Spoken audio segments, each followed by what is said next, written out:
Jarvis, drop my needle. Hello, this is the hardcore legend Mick Foley, and if you are interested in listening to idiots, you came to the right place. Have a nice day. Woo! That's an attention getter. He's a very strange young man. He's an idiot. What we're dealing with here is a complete lack of respect for the law. Oh my God, he's an idiot. You know, of course, that you're out of your jurisdiction. Personally, I think you're an idiot. But that's the evidence in the car. But I was going into Toshi Station to pick up some power converters. Always like to keep my audience riveted. Greetings, ladies and gentlemen, friends and fiends, and welcome to Free Range Idiocy, the podcast about everything, but mostly just the stuff we like. We're closing in on that time of year when you can almost smell the turkey roasting in the oven and are about ready to dig into the cranberry sauce, the kind with the can marks and the diabetes warnings on it, like God intended. Which means two things. We're only a couple of weeks away from me blasting Alice's restaurant at top volume and annoying the living hell out of my family, as well as another Thanksgiving tradition. Families sitting down to watch planes, trains, and automobiles. Well, here's something that'll surprise you. Neither of us have ever watched it. I have no friggin' idea how we managed to dodge this bullet. Yeah. So we decided to give it a look-see this week, and we're here to report our findings in this episode 224, Those Aren't Pillows. I am your Uncle Todd, and with me, as always, is the man who once used a go-kart to make it home in time for an Easter dinner. He has been my partner in Idiocy for over 2 decades, and he wasn't stranded anywhere. He was just drunk. I give you the man they call Tim. Hey, if we can solve any problem, then why do we lose so many tears? Oh, so you go again when the leading man appears. Always the same thing. Can't you see? We've got everything going on and on and on. That is the first set of lyrics. What the hell is that? From Every Time You Go Away, which is the song. Oh my gosh! gosh! At the end of the song, at the movie. So, yeah. Oh. I figured it would be apropos to do the lyrics, my friend. So 80s, it was actually painful. Yeah. Every time you go. Oh, don't do that! I had that in my head all fracking afternoon. Well, your Monday playlist, your Monday mental playlist has been set. Oh, some bitch. Let's see. Every time you go away, you take a piece of me with you. Oh. I will be seeing you in person in a few months, and I will not forget this. I will see you in a few months, and there will be smoting. I'm gonna kick you square in the nuts. Oh my God! By the way, so my friend Ken from back in the college days, yes. He has told me that apparently South Park is on fire this season.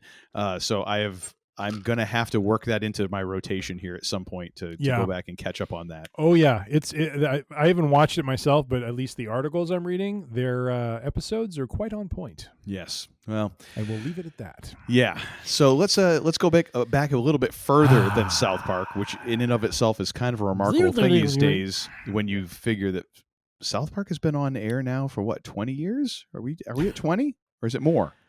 Dude, it has been on from the days when we were working the service merchandise warehouse and we would go up to the Chili's at the Weeks Traffic Circle and literally commandeer every television in that bar for South Park. South Park is older than the Montreal Screwjob. August 13th, 1997, baby. Well, not by much. It's still remarkable that we're 28 years. 28 years, yes. It is. Holy hell. Wow. Anyways, yes, so, once again, the Confederacy only lasted, 3 years? And so South Park is now like 8 times more a part of our lives than the Confederacy ever was. 9 times. 9 yeah, times you're right. 3 is 27. Man, don't make me math. I know. Don't. Oh, Uncle good Todd sweet God. Gets dangerous with the math. Look out. Let's just dig right into this show. So you had the suggestion for this, and I appreciate this because somehow I don't know how we both managed to miss this one. I don't either. It's funny. I was asking. So I talk with my parents usually every Sunday afternoon. And did they disown you over this? They have not yet. But my mother did ask, well, what's your topic for tonight? And I said, well, we're talking about, I said, do you remember the movie Planes, Trains, and Automobiles? She's like, oh, vaguely. But what's funny is she and my dad apparently did see it. Mm-hmm. They did see it. And I'm like, I somehow missed this. I never saw it.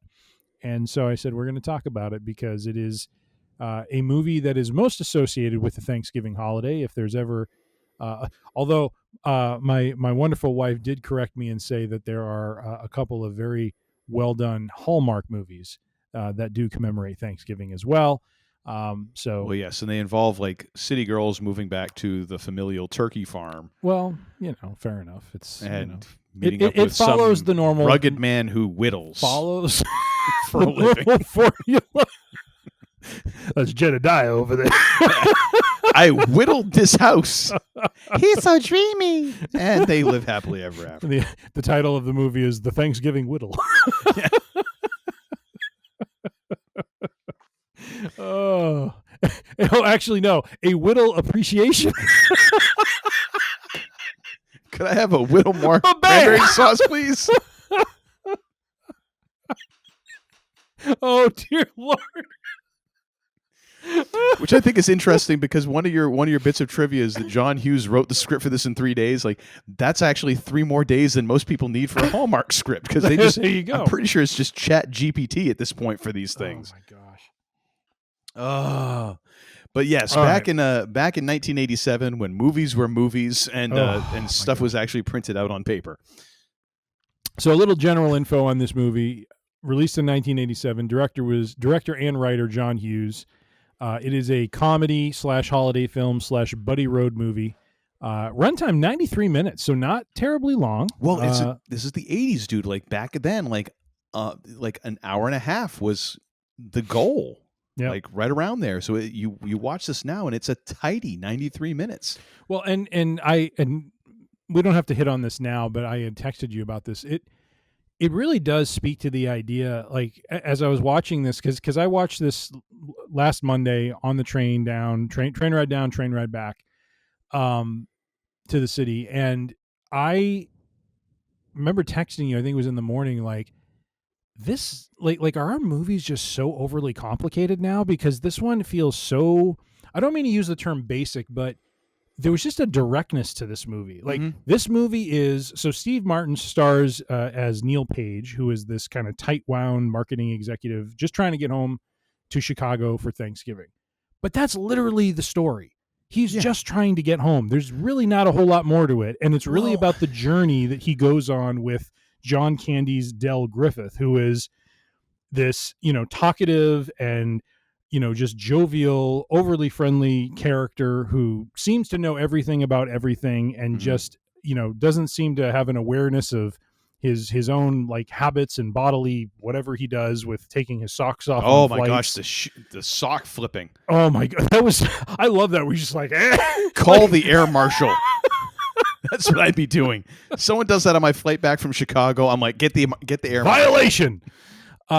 Jail. But there was just such a directness to the story, and I'm just like, and again, not that I watch everything these days, but I mean, most movies I see, Marvel, Dune, so on and so forth, everything feels like it's grandiose.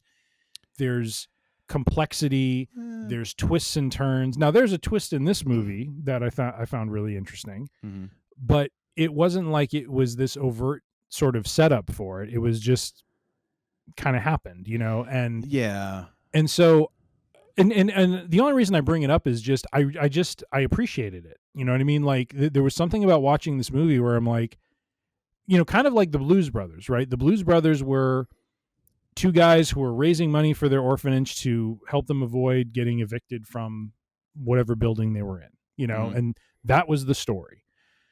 And I just like the fact that this was a very straightforward movie that took you on some twists and turns, and there was definitely some jokes and goofiness along the way, but overall it felt direct to me. I guess that's the word. It was a direct story, and I appreciated that. I appreciated the simplicity of it, and I appreciated the fact that it really that there was a lot of heart at the end of the movie with the story as well, which we'll get to in a moment. So How about you, sir? Like your just kind of initial reaction to it. Did that resonate with you at all, or what was your kind of take on it initially?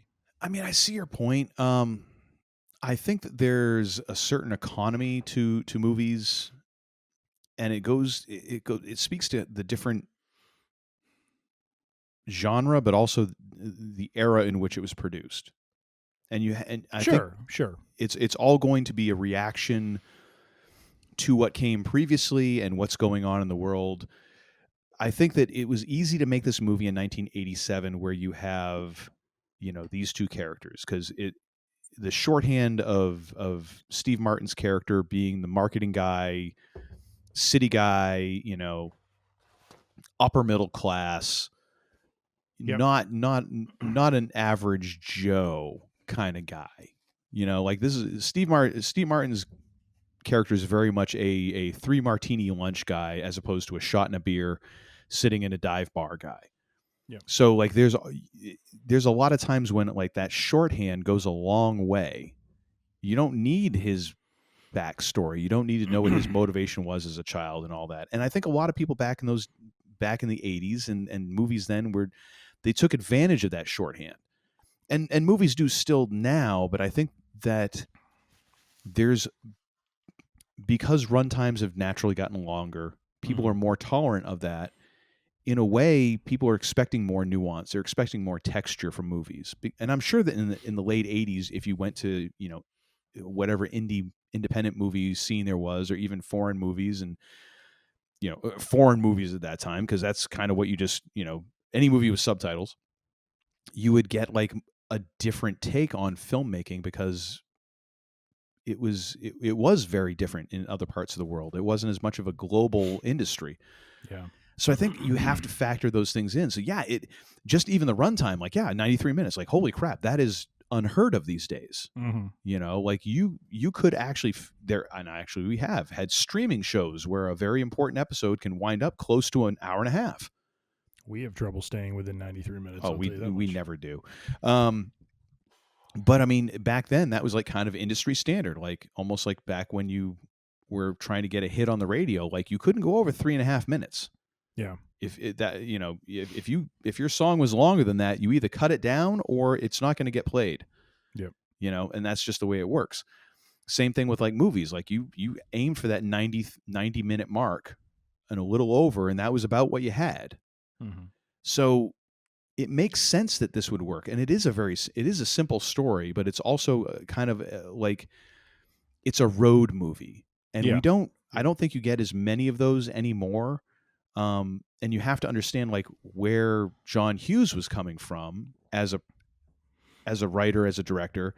He would have grown up on like the Bing Crosby, Bob Hope, The Road to wherever. And that was just the movie. Yeah. Was like these two guys going on the road, and there's probably going to be song and dance numbers. It was a takeoff on vaudeville, but vaudeville kind of taken to this, like the premise of like, hey, what if? And so that was, those road movies were brought up with people who had seen those or who had watched them, and they wanted to make those movies, and then you'd be showing them to an audience that were kind of familiar with that. Same as when Kevin Smith once talked about how Scorsese didn't like Marvel movies or comic book movies, and he's like, well, yeah, because that just wasn't a thing for him. But yet, if you told him that musicals were frivolous and were stupid and shallow and weren't real cinema, he would be very vociferous in his defense of that, because he grew up on musicals. He didn't grow up reading comic books or watching comic book movies or anything like that. So a lot of that is a reaction to what has come before. So to me, the movie makes sense, and especially towards the end of the 80s, we'd seen a lot of like the Steve Martin character in movies, and in a way, it is a stereotype that goes into Hallmark movies now. Like it's always like the person from the city goes back home to the farm or their small town or whatever, and you don't need to explain a whole lot about what it's like to be from the big city. All you have to do is show like them dressed up in really fashionable clothes and really uptight and, getting jostled around on the sidewalk or the subway. And you're like, oh, okay, I know who this character is. kind of the same with Steve Martin at the beginning of this movie, where he's sitting in the boardroom, bored out of his skull, and then fighting for the cab, and you're like, oh, okay, he's that guy. Perfect. No more necessary. Barely even need to mention who his family is. We barely even find get glimpses of them throughout the movie, anyways. And that's a point I want to hit on, especially when we get to the ending of the movie too, because that was kind of interesting to me, because the family is like very off to the side and not. Oh, they're barely even C-list characters in this movie. Yeah, and something you said which was really interesting too, and obviously plays to it is the times that this was made in obviously plays a big role. And like the joke I kind of said to my mom was, one of the things that really stood out to me was, of course, the way that you would travel back in the 80s and how different it is from now. And how in some ways, and I hadn't thought about this until you were just talking, but in some ways watching this now kind of gives me this, in one way I'm thankful for the technology we have now and how it has simplified travel to the degree that it has. But I also look at it as, has it also robbed us of something? Because now that you've taken a lot of the challenge away from travel, and not saying it isn't challenging to travel, because certainly depending on where you're going will have its own challenges, and Lord knows right now we're in the middle of a whole reckoning of the last month or so, and how that's wreaked havoc on travel, air travel in particular.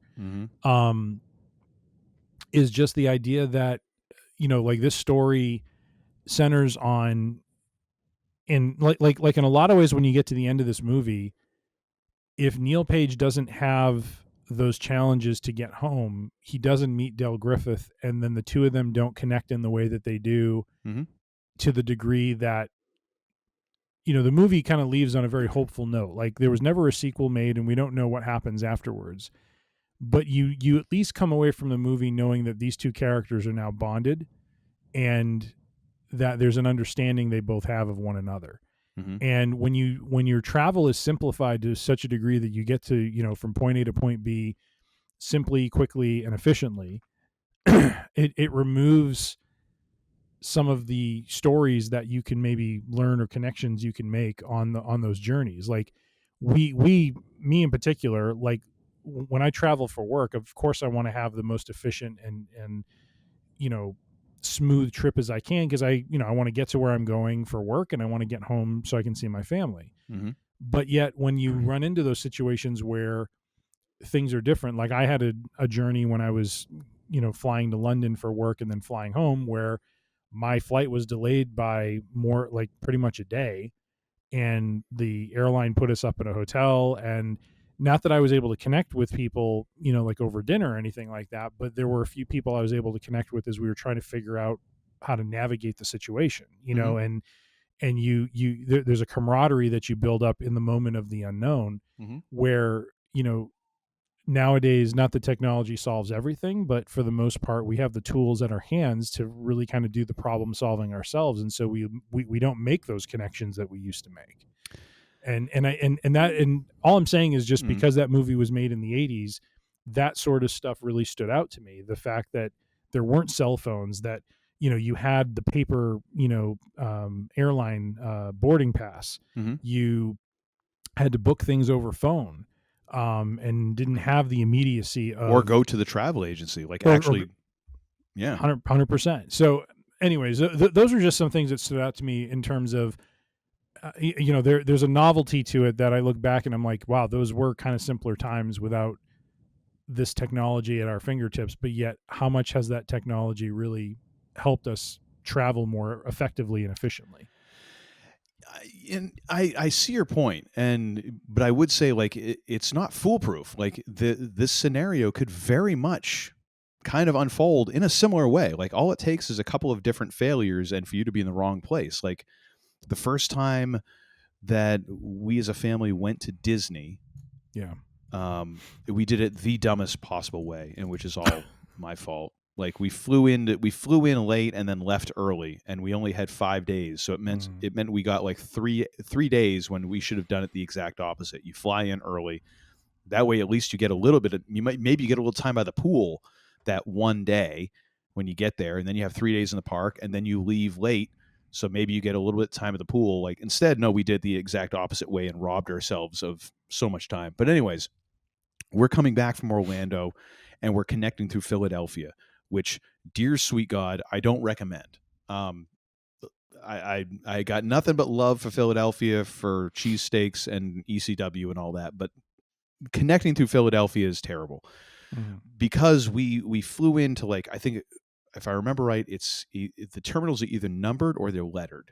I think there's 5 of them though, and we landed at the first one and we had to be at the last one, which is approximately 18 miles is what it feels like, because there's no other way to connect except like the Shoe Leather Express. That's it.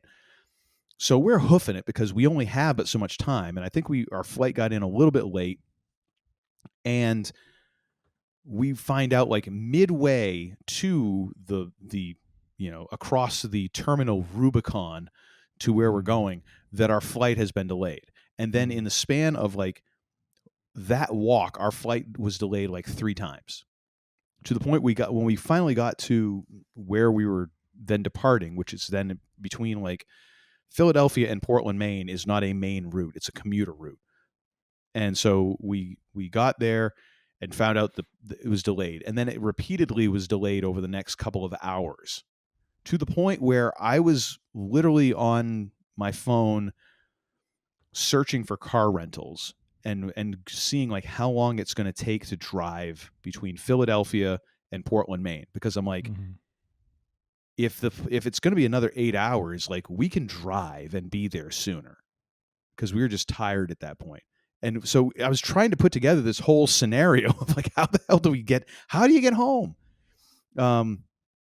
However, I think that the most interesting part of this journey for Neil is at the very beginning, the dude that he's working with obviously lives in Chicago too, because he's heading home, and he's like, why are you going on the 6 o'clock flight? Why don't you just go with me on the 8 o'clock flight? You're never going to make that flight. And he's pushing to try and get home sooner. He's trying to be efficient. This other dude goes home on the 8 o'clock flight. The whole thing is diverted because of snow at O'Hare.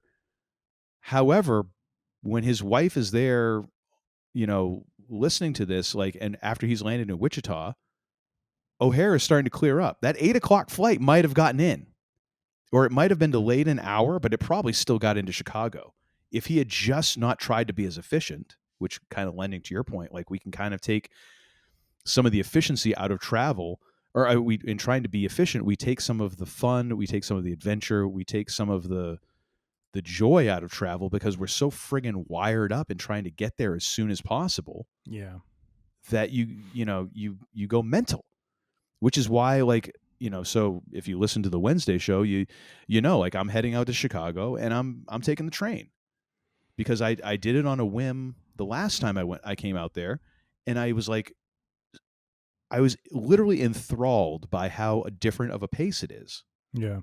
Like you get on the train and it's just like, oh, I'm not going anywhere for the next like 23 hours. I'm just going to enjoy the scenery. I'll go to the dining car. I'll go to the, go to the snack bar or whatever. I'll sit here and I'll read and all this. But it's like, I'm just going to take my time. Yeah. And it's night and day compared to like what an airport experience usually feels like, because you're trying to get through security, you're trying to do this, trying to, and then you get there and just sit around and wait. And then but you can't rest, because now it's like you got to be listening for alerts and stuff like that. It's like it ends up being like you're sitting on the edge of your seat. Like there's no relaxation involved in travel, and that sucks, because I love travel, but anyways, all that to kind of say, like, yeah, I can see your point, but at the same time, like I could also see this thing unfolding in a very odd sort of way, and trying to, being riding in the back of a beat up pickup truck with a guy who has a sinus problem. And there was an inordinate amount of people with sinus problems in this. Did you notice that? Like Dell's got his thing, and then the guy who picks him up in Wichita. Oh my gosh. And like just like that freaking like, yeah. Anyways. I did feel like they were kind of going for the lowest common denominator with all the bodily functions and everything, though. I mean, that was kind of a theme throughout. I did so love like the fact that John Candy just pulled out the "you play with your balls too much," because the thing is, we've seen no evidence of this. Right. Like, there's no on-screen shifting, gesticulating, scratching. No, the only one who we hear scratch actually is Del. That's and I true. assume that's what he was scratching. He might have been going around the back way. I don't know. But to pull that one out, and then for Steve Martin's character to be offended is like, there's some truth there. Yeah. Yep. Definitely. Oh my gosh. Definitely. Yeah, so good. Anyways, I'm getting far ahead. But no, I think I think we've established kind of the premise of the movie, and I think we've touched on some of the themes. There's definitely that I don't want to say good cop, bad cop, but odd couple, sort of thing going on there where Yes. Steve Martin's very high strung, trying to get back home, and he's more than high strung. He's an absolute prick. Yes. Oh yeah. He's not. Which Steve Martin plays to perfection. He does, and he cow. does it in a way where he's not being like over the top Steve Martin. Like he's being, he's very, actually legit being mean, yes. which is almost more devious. Like if he was being over the top, then you're like, oh, it's a character. When he's being like this, you're almost like, I'm uncomfortable. Like, I kind of like Steve Martin. Like, why are you doing this to Steve? Why are you doing this to John? It's personal. And the fact that he's looking to like I think the whole chase that he has with Kevin Bacon is funny because it's that whole idea of I'm trying to snatch mine regardless of you, and of course we end up finding out it's Del's trunk that ends up tripping Neil Page, Steve Martin's character, from getting his taxi. And then when he's arguing with this other guy about a taxi that he sees, you see all of a sudden someone throwing their chest into this trunk and kind of jumping into the car, and off the taxi goes after he's paid this guy money. It's just like the frustration that his character keeps running into every step of the way, is just compounded because, he's just trying to get home. Whereas, John Candy's character is, trying to, like throughout the movie, and we end up finding why at the end, but throughout the movie, he's just constantly, he's the guy who knows a guy, like he's that guy, he knows someone, or he knows the process. He's like, oh, you're not getting a flight out of here, or you're not getting a hotel out of here. Like, he just knows. Well, but he travels, but right. Because he knows, because he's been through it. He knows. And I love how, he's this great foil to Steve Martin's character where, he's trying to have him just, kind of be flexible and kind of go with the flow and, figure things out. But I think that, I think John Candy, though, is like the human version of what we have in our phones now, though. Like the only reason why I maintain any sort of calm when I travel is because I know that I have a device where I can look things up and have knowledge about, what my options are. Whereas Steve Martin's character, Neil, but it's also like is kind very of like one-dimensional. Like he just wants to get home, and he doesn't have the knowledge, and he doesn't have the understanding, and he has no tools at his behest to improve his situation. Yeah. So he just gets frustrated and just tries to make, he's just pushing ahead as best he can. Whereas John Candy's character of Del is, he's built up the experience to know, okay, I see this is happening. I'm on the phone right now. He's like, well, you were calling home. I was calling the hotel to book a room. But keep in mind, having John Candy, it's like the free version of whatever app that is saving your butt. Yes. It's not the premium one where you get access to the really good stuff. Like you end up at this like shady hotel. quarter-star motel in Wichita. Like if it's not a no-tell motel, it's about it's 1 month, one bad month away from becoming a place that has hourly rates. Yes, 100%. So that was interesting. You talked about Steve Martin's character being a jerk. I mean, there was definitely a sense to Del Griffith, John Candy's character, where he is, being over the top in turn, like the whole scene we talked about on the plane where he's taking off his shoes and then he's taking off his socks. And not only is he taking his socks off and his feet are now out, but he's like waving his socks. I mean, two brothers would be doing that on a flight to piss each other off. Yeah. You know what I mean? Like I could totally see like two siblings doing that to drive one another crazy, you know? And that to me was, I mean, that was part of the fun of it. But yeah, there's this point where you're just kind of like, okay, he's being a little over the top here with like, would someone really do that? Come on. Yeah. My wife at one point was like, well, why are they doing that? I'm like, well, in order to fulfill the plot of the movie, basically, because two people would not be doing that. No. You know. But I gotta say, that first hotel room that they stayed at, and when Steve Martin goes in to like he's using the shower and he gets out, and you see all the towels all over the floor and I mean, dude, I can't tell you how much that bothered me. Like, I was just like, ugh! You know, like there was elements of that stuff that was played well because I was like, oh my God, this is disgusting. You know why that bothers me? Why is it bothering Because you? that's my wife. Oh! Oh no! There's times it ain't so. You go into the bathroom after she's been in there. She uses everything. She touches all the things. It's like there's just water on the floor. I'm like, you do realize you can towel off before you get out of the shower, right? Did you watch this with her this afternoon? I did. Okay, did you point that out to her when you got out of the shower? Okay. I just wanted to check. And I know she doesn't watch this show. If all was well at Casa de Uncle Todd, because if you had said, hey, that's you, that would have been the atomic bomb. This is my safe place.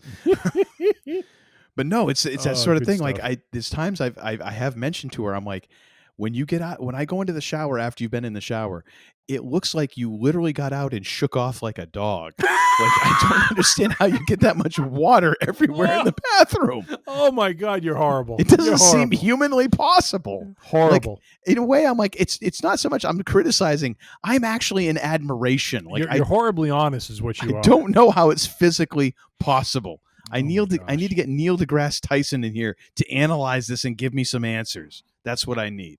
Oh my God. By the way, that one Instagram. But that has happened where I've gone into the bathroom after she's been in there, and she'll use two towels, and there was only two there. I'm like, I've got a hand towel and a face cloth, and I'm like, yep, 100%. Dabbing away. By the way, that Instagram reel you sent me with Neil deGrasse Tyson in it when he's talking to those two guys about Pluto, and the one guy says, I don't know about Pluto, but I felt bad. His laugh when he's like, ha! Oh yeah. Like, that was phenomenal. Like, I laughed so hard when he did that. I'm just like, that is fantastic. So sorry, sidetrack. But man, when you said Neil deGrasse Tyson, I had to bring that up. I'm sure that he doesn't get a whole lot of people having a feeling for Pluto. Like, he's just like, okay, you really care about planets? They don't care about you. Oh my God. Yeah, no, that first, and of course, like they're both kind of trying to avoid the idea that they're both going to have to share the bed, which, I know that they're playing it for a certain effect, but it's also kind of funny when you consider historically, like back in the day, like in the 1800s, 1700s, like it was very common for men to have to share, people to have to share a bed, men to have to share a bed, in inns and stuff like that. Like that's because there wasn't an abundant. It wasn't like you show up and there's 18 rooms at the motel. It's like, no, you've got 2 rooms. Yeah. So, but it was just kind of funny because it's also. Do you think parts of that had not aged well though? I mean, yes, but I think that's true of a lot of stuff from that time period because it definitely wasn't as bad as like the Police Academy movies when it like the Blue Oyster Bar or whatever it was that they would always show up, the typical like gay bar or whatever. Right. It was much more delicate than that, and I felt like it was played. It was played with a degree of sensitivity that a lot of others weren't played with, which it might not have been sensitivity. It might have just been trying to not be as crass as other movies had been. It definitely wasn't. I don't know. There was a couple. I felt times... it was more so like after they woke up the next day. Yeah. But even that, I was like, okay, but yeah, these are two guys who are just trying to like over the top make sure that they're like, yeah, right. But no, I get what you're saying. Like there's a lot of stuff from that time that isn't going to age well. Like we just don't. live in that same world, and nor should we. Right. But I felt like this is one of those cases where it might not have aged well, but it definitely aged better than other things that aged like milk. Yes. That sort of thing. So as the movie progresses, so we have the initial scrum to get a taxi cab to get to the airport. Neil gets to the airport, finds out that it's snowing like crazy in Chicago. Oh my gosh. So one thing that is like going back to like how travel used to be. Yes. Like the fact that he's getting to the airport like 10 minutes before his flight. Inconceivable. 100%. Like I remember years and years and years ago. And the paper boarding pass, by the way. Well, yeah, paper boarding pass, of course. But I mean, I remember years and years and years ago, was out on Nantucket for because my wife used to do advertising for automotive dealerships, and we did an event for the one car dealership on Nantucket Island. And it's the only one it's grandfathered in. There'll never be another, because they've just basically said this is it. And there was a guy there who was talking about how back in the day he used to come out to Nantucket, when he was like in college or just after college or whatever. But he's like, yeah, I'd go to the airport and I'd get there like I'd have 2:00 flight. I'd get there at like 1:45, and I'm like, you'd what? And he's like, yeah, that was back in the day that you could show up at like right before your flight. And it was like a little prop plane. So it was like, I could almost have a taxi drive me out to the tarmac and just hop on with a bag of groceries, no security, no nothing. Like it was the wild friggin' West. Yep. Oh my gosh. I was thinking of that. I'm like, it's so crazy that he's getting there like right before and still almost made the flight, but it was canceled. Yep. It was like, this is not a thing these days. Like we're talking about getting to the airport. Like you got to get there like 3 hours before or 2 hours before. Like if you get there an hour before, you're probably missing that plane. Yeah. And it's crazy that for like a 6 o'clock flight, he was probably leaving Manhattan at 5. Yeah. And trying to get to, what was it, LaGuardia, I think he was going to. I think so. I don't remember exactly, but yeah. Which is crazy because now that I kind of know where LaGuardia is, because when we went out to that K-pop concert, we stayed at a hotel that was, I felt like when we got there and it was cloudy, and then the next day it was sunny, and I'm looking out from like the 10th or 12th floor, wherever we were, like the lobby was in a weird place. It was like the 12th floor for the you had to go up to the 12th floor for the lobby. And I'm looking out the window and I'm like,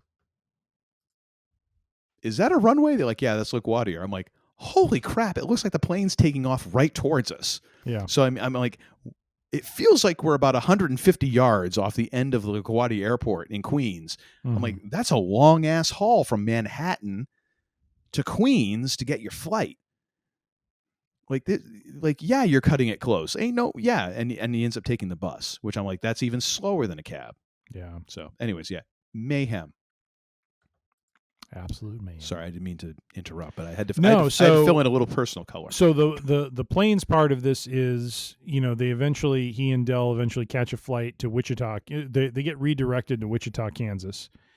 They land there, and then Dell, again, because of his just his experience and knowledge of things, his savvy, thank you, is the word I'm looking for.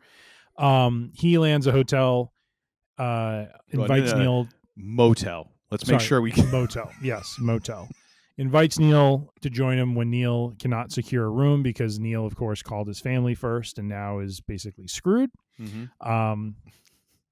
And so of course we have now. What was interesting about this wasn't just all the disgusting stuff that I don't want to say disgusting, but just kind of the gross overplayed stuff they do with the hotel room, with the shower scene, and the vibrating bed, the fact that you don't see it play out, but Dell ends up dumping apparently some beer on the bed, and so Steve, Neil has to sleep in it.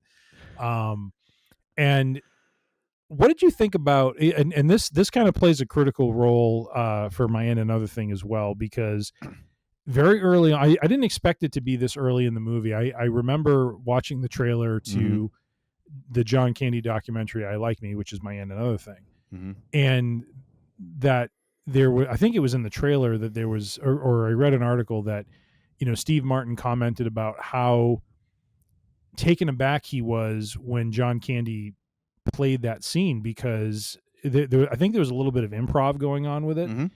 And what was emotional for him was he almost felt like John was really playing it like he was attacking him. You know what I mean? Like, and he played it in such a way that, like Steve Martin's literally feeling bad in the moment, but knows he has to keep going with what he's doing. Like in this back and forth they both have, like Neil like tears into Del pretty badly and doesn't stop. Like he tears into, well, actually, this is where in Ocean's 11, when Elliot Gould's character talks about, what's his name? The casino owner. Terry Benedict? Terry Benedict, when he's like, he'll kill you, and then he'll go to work on you. We literally see that in this scene with Neil and Del. That's why I deliberately, and you described Steve Martin as a jerk, and I was like, well, that's a nice way to put it, but it's also confusing because Steve Martin was in a movie called The Jerk. I deliberately described him as a prick. Yeah. Because he is. He is irredeemable. And so, it's heelish in a wrestling sense. Like there is almost a relish. Like he's not. It's more complex than this, but there is a bit of relish he takes in being that prick. Yes, like it's making him feel better. Yes, when he does this. Yeah, it's his venting, and that's his way of taking it out on people. Yeah, and it helps him process because he does. It's the 80s, and we didn't go to therapy. You just did more cocaine about it, and you just lived your life. But and had those ugly ass loafers that he was wearing. Dear God. But yeah, I can see where that would be really difficult because that scene happened way earlier than what I thought it would be. But looking back, it makes perfect sense why it had to be that early. You really had to ratchet this up, and in order for then the subsequent moments when Steve Martin, you think he's kind of coming around and he isn't. Because it's Del continually kind of in a way still as oafish and as much of a schmuck as Del might be, he is the only reason that Steve Martin is getting home. Yes, 100%. Yep. Because Steve Martin, left to his own devices, has no idea how to navigate something outside of major metropolitan areas. Yep. Put him in New York or Chicago, downtown Chicago, he knows exactly what to do. Put him out in the middle of nowhere, he's clueless. Yeah. But having that just absolute dressing down, but then swallowing his pride, like it kind of sets this. It's abrupt in the way it happens, and it's severe, but it also then sets the tone for the rest of this. And because it almost becomes like a play on it's a variation on a theme as they go along. But I can totally see where Steve Martin would be coming from in there, because and it was in one of the trivia bits or something. But yeah, like there is this bit of like that woundedness in John Candy as a person, and he's playing that. Yep. And of course, John Candy, being a person who's very well versed in improv, of course he's going to be like, okay, well, I've got this well of like self-loathing and woundedness. Let me dig that out. Holy hell! And it is tough in that moment. Well, and where I think the genuineness of him playing that up comes out in is when he says the line "I like me," he stumbles for a minute. He's like I like me. Yeah. Like, and there's something in the delivery that, like I read this article and then I see it and I understand what Martin's saying at that point about how like even he was surprised by how emotional he was getting from the whole thing. Like he was just expecting to play the scene as the scene. Mm-hmm. And when Candy does that, it really kind of threw him for a moment because he found himself reacting emotionally to, gosh, I'm really hurting this person. But it's like, well, no, I'm not. You know, this is John playing the scene the way that he was playing it. And it was just so really well done where, you know, it goes and that's what's so interesting about the movie is as much as you do see things from Steve Martin's character's perspective of, this guy's driving you insane. Mm-hmm. I don't know that you're ever to a point of, well, that was warranted, the verbal lashing you gave him. Like, no. Like what he does in the hotel room is not just a verbal lashing. It's like a verbal lashing times 10. Yes. And it's like it's never ending. You're like, good Lord, when is he going to stop on this guy? Like he's just going to town on him, just ripping him apart, you know, limb from limb. And you're like, my God. And then there's that line, and then you know, and then Steve Martin's character is feeling that remorse afterwards. And the same thing happens when they have, you know, like that meal together. I forget if it was a lunch or dinner they were having, and Martin's character talks about, well, maybe we should go our separate ways. And, you know, again, it's that point where John Candy's character is just like, you know, like he understands what Neil's trying to do. And so he's just like, he doesn't go with it 100% because he does kind of point out, to your point, the fact that the only reason Neil is where he is because of him. Mm-hmm. Like nothing Neil has done has led him to getting any closer to home. It's all through his partnership with Dell that he's able to get as far as he's gotten. And now he's all of a sudden like, well, let's go our separate ways. Well, yeah. And then as he's going, and Steve Martin says something like, see you around, or something like that. And Dell's like, you won't, or something. He mutters something as he's walking away from the booth. And it's like, And to me, like, there was and it kicks me in the ass every time I think about it, because, you know, this guy, he's gone on to be, you know, great. He's a great musician and all that. But at the time, he was just a kid, and he was the kid in the band. And he said something incredibly profound that made me just go, son of a bitch. Yep. You're 18. How are you figuring this out? But this guy who played in one of my bands, he was the son of our bass player, guitar player, and he talked about, you know, our drummer and kind of how he did things. And he was like, he's not playing music, he's making music. He's like, it's an active thing that he is doing, and that there's a back and forth, and there's an inherent intimacy of it, and it's not just going through the motions and playing the notes. Like, he is actively trying to make this thing as it goes along. Mm-hmm. And that's what I would equate to a scene like that in the best sense, when people are acting and they're kind of caught up in that moment and they're in those characters, that they are making the scene together. They're making the music. They're not just going through and reading the lines. Like, there is that moment of like, did I just hurt this person for real? Right. You know, and to almost lose that anchor to reality within that scene has got to be, in a way, terrifying. You know, in the same way of Paul Heyman talking about going up for his Hall of Fame speech and being like, and I got nothing, I'm blank. Mm-hmm. You know? Yep. But also, it has to be, in a way, exhilarating, because it's terrifying, and also because you kind of realize, like, oh, we're kind of on our own, doing our own thing now. Like, it's why, like, again, to relate it to music, why sometimes when playing a live gig and something will screw up or we go in a different direction, it's exhilarating, because I'm like, I literally have no idea what's coming next. Yeah. Like, we are going to decide in some unspoken fashion where we're heading, and it could be anywhere. Like, this could actually just drill right into the ground, and we could have to, like, just end the song in shame of, like, that really wasn't an ending. We just had to go, okay, stop. Because we're so far off the map, there's no way that we can all come together. Like, we're done now. Yeah. And everyone knows it, because there's a certain point, even when people aren't musically inclined, understand, like, you messed up. Yeah.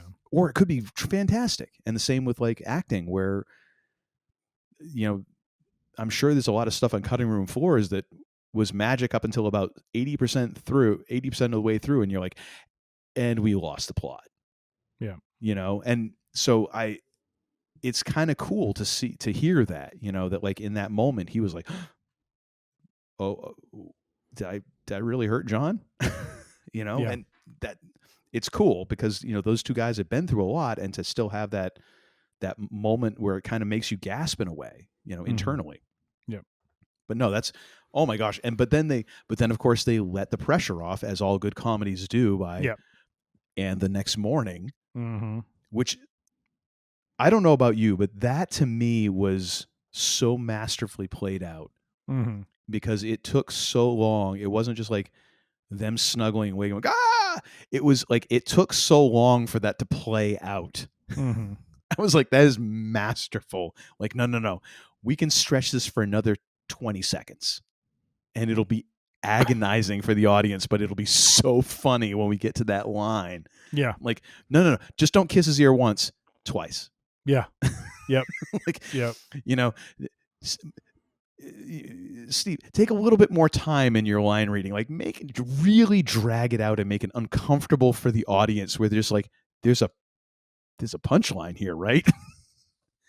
Oh my gosh, that was so good. I love that. I love that. Yeah. And so from there, I'm forgetting exactly the sequence, but they end up on a train, I think. The people train, because only hogs go out of Wichita. That's right. And so they end up on the train. The train, of course, ends up burning out at some point along the way. And so, which is funny because I noticed, like, when they show the shot of the train is literally an engine and like 4 cars. Yeah. The reason why all of these a non-train, really. Well, it's all generic because nobody wanted to be associated as being inept in the movie, so they had to like literally like rehab as many train cars as they could, and they had to actually like rehab some train track to set this on because nobody wanted to participate. It's like, oh my gosh, so you had to work into your budget like train car repair. Mm-hmm. And if you're John Hughes at that point, like, you can get that, you can get someone to sign off on that. You're a first-time filmmaker. Someone's like, no, figure out how to do this with like a car, not a train car, like a car. Oh man. Yeah. And then the train catches fire. Oh, and that was the part where my wife was like, they're going to walk a mile and a half. How come they aren't sending cars? I'm like, well, it was 1987 and also the plot. Because we need to have a reason for Steve Martin to go and pick up the other end of that trunk. Yep.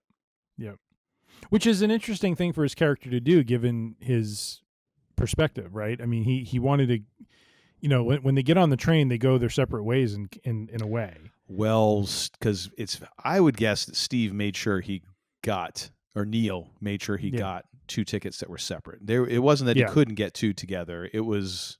Yeah. But then I think in a way, like there's sympathy, but there's also like a survival instinct. Yeah. And I believe it's after they make their way to the bus, which I think then takes them, I believe, again to an airport. The bus is after the train, which I thought was hilarious. How John Dell was like, "You've never traveled by bus." Oh boy. Yeah, right. And then they start doing the sing along, and like Steve Martin tries to do a song, and everyone's like staring at him like, "What the hell are you singing?" And then it's like Flintstones theme song. Yeah, and then Dell goes into Flintstones, which everyone's on board with, which is hysterical. Which as a musician, sometimes you're like, an audience is catching on to nothing, and you're like, what's the dumbest song that we have in our book? Right. Exactly. And then everyone's like, ah! It's like, son of a bitch, that got him. All right, fine. Yeah. But I mean, and then you have the couple making out, like, and then heavily hinted that they like consummated the act there on the bus. Right. Yes. And Dell being like, you got busted. And like,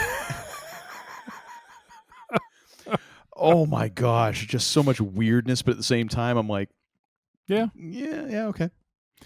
And I think that's where they have the meal where then Neil talks about them going their separate ways, because then after that, I think he goes to get his rental car. Yes. Which he doesn't get, then leads to one of, which I didn't realize until I was looking at the background on this movie.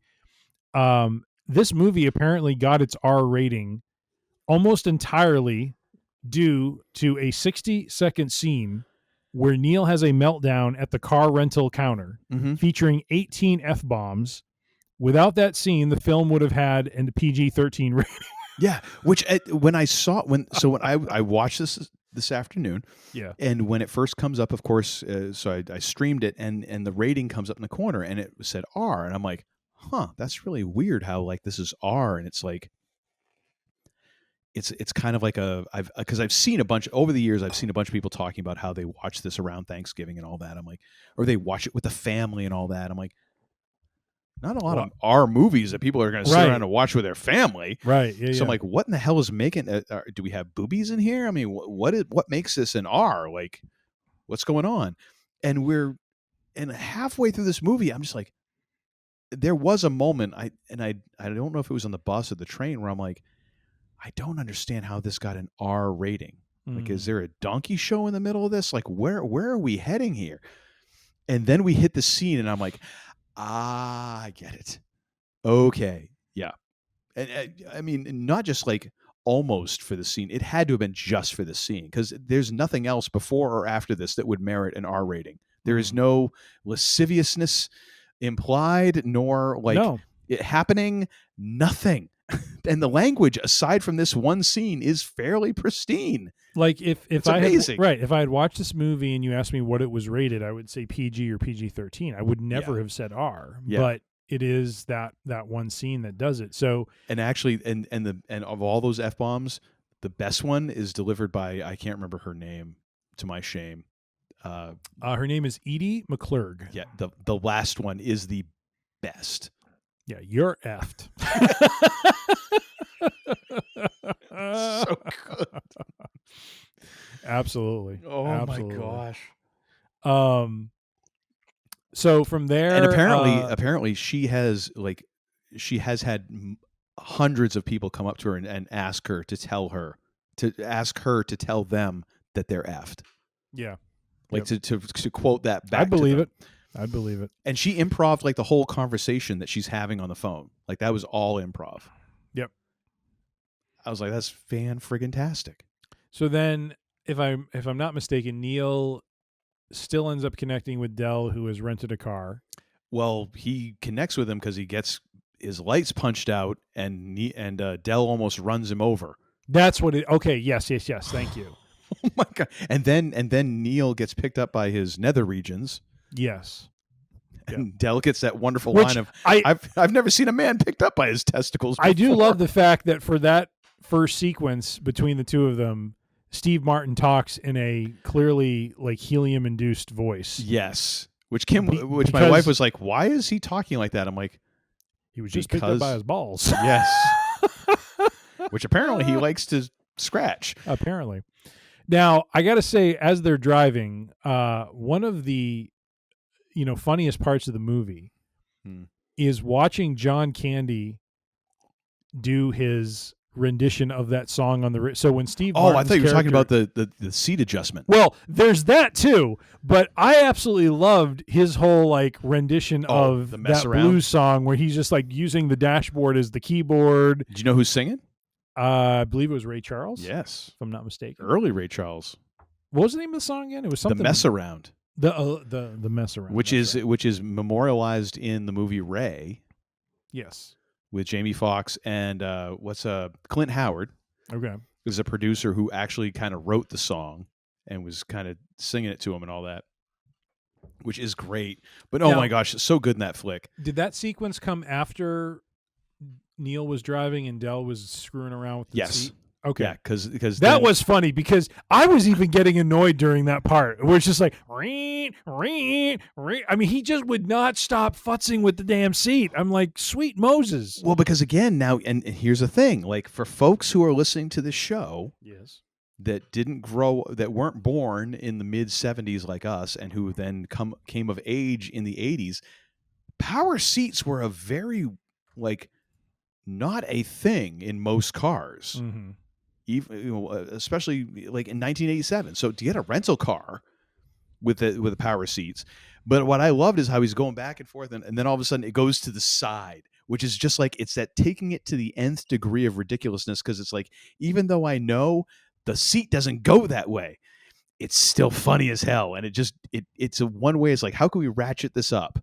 Just another, okay, have the seat go away. It physically cannot and does not in any car ever produced. Yep. And all of a sudden he's leaning on Steve Martin's shoulder. Oh my gosh, so good. And then Steve Martin gets in, he's like, you broke it. It's like, I'm not going to take the fault for faulty engineering.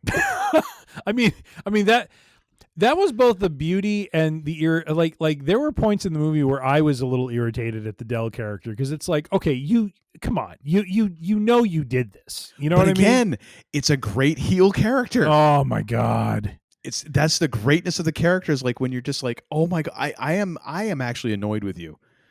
So you've done a great job. Like, ladies and gentlemen, if Uncle Todd and I were actually to meet in a wrestling match, you know who the heel and who the babyface would be. I'm just saying. So you'd totally be the heel. No! What are you talking about? Mr. Agent of Chaos over there. I am not. You literally call yourself that like every other show. I am an Agent of Chaos. I don't recall that at all. I'm going to call you Agent Zero. That'll be your wrestling name, Agent Zero. Agent -0, just to really piss people off. And it would work for my that would piss off the engineers. Well, it would. But hey, there's no -0. But hey, and it would also reflect my lack of knowledge in math. Well, that is an element of your character we do need to play up. I am not good at the math. All right. Thoughts on so at some point they veer off on an exit. John Candy turns the car around, drives it back there. Now, I got to tell you, that was pretty funny at night, not realizing you're going the wrong way on the highway. that was well done. Can I tell you, like, the time that we drove out to Chicago when you were moving out there? Yes. Even though neither of us had ever seen this movie, that was one of my fears about going to sleep, was something like this would happen. Because we were both so friggin' loopy. We were. I mean... My apologies. You know, I should have gotten more sleep before we left for the trip. I should have known better. But yeah, it is kind of a miracle we got out here. I can't remember if I had gotten back from a trip from Ireland right before that, or if I then went to Ireland right after that. I just remember those two trips were like right back to back. Yep. And I was just, for that period of time, I was just not even a competent human being in any way, shape, or form. I don't know what I was expecting that trip to be, though, you know, in terms of length, because I had never driven it myself. Well, you were expecting me to drive some of it, and then I think that we didn't get on the. You didn't realize I had never driven a standard until we got on the road. And you realize, like, I'm driving this whole friggin' thing myself. And you know when my heart, exactly at the moment my heart sank on this trip? It wasn't when you said that. Halfway to Buffalo, I'm guessing? Oh, not halfway to Buffalo. When we're on the west side of Massachusetts and we see the sign that says Buffalo 300 or 400 some odd miles or whatever the hell it was, I'm just like, holy Nikes, we're in trouble. Well, and then it was like every 2 miles, they had another sign that would keep you informed of just how far you were from Buffalo. That was terrible. Not to mention demoralizing. When we cross state lines, the bunker-esque sort of design for some of these, like, you know. Well, that was Ohio. Ohio literally looked like it was a NORAD, shelter of some kind. But yeah, we had our own planes, trains, and automobiles, except it was just in one car. It was just one car, but you remember Mr. Crusher, the sale? I had something wrapped in a garbage bag. You had several garbage bags in the back seat. And all I did was I opened the sunroof, which let air flow through, and all of a sudden you heard the garbage bag go. It made no sense. It made, looking back, I was like, what an idiot. And your CD player started malfunctioning at some point. Did it? I believe so, and I think the one CD that kept working was Chris Rock. Was the Chris Rock one? Bigger and Blacker. Yep. And it had the ODB and Me bit at the end, which was to the tune of "Pick Up the Pieces" by Average White Band. It would essentially be Chris Rock talking, and then the response was it was the horn part. Yeah. And by the time we hit Chicago, we were so out of our own skulls. Like, that was the funniest thing we had ever heard. And we'd heard it a dozen times. Yeah. Oh, it was ridiculous. Yeah. Yeah. Because I remember at one point we tried to play Sweet Home Chicago and it kept skipping, and I put the Chris Rock CD back in, and miraculously it worked. Yeah. Yep. It was like God was telling us, like, no, you're going to listen to Chris Rock for 12, 14 hours straight. Damn it. Enjoy. Oh my gosh. Do you remember though the I'm trying. What was the point I was going to make? We're talking about Chris Rock. Mm-hmm. Oh, crap. Does this relate to Will Smith? No. Okay, so we don't need to keep his wife's name out of our mouth. Okay, No, we got that. no, nothing to do with that. Oh my God, what was I thinking? Oh. I'll have to come back to it. There was something that came to mind that I wanted to. Oh crap.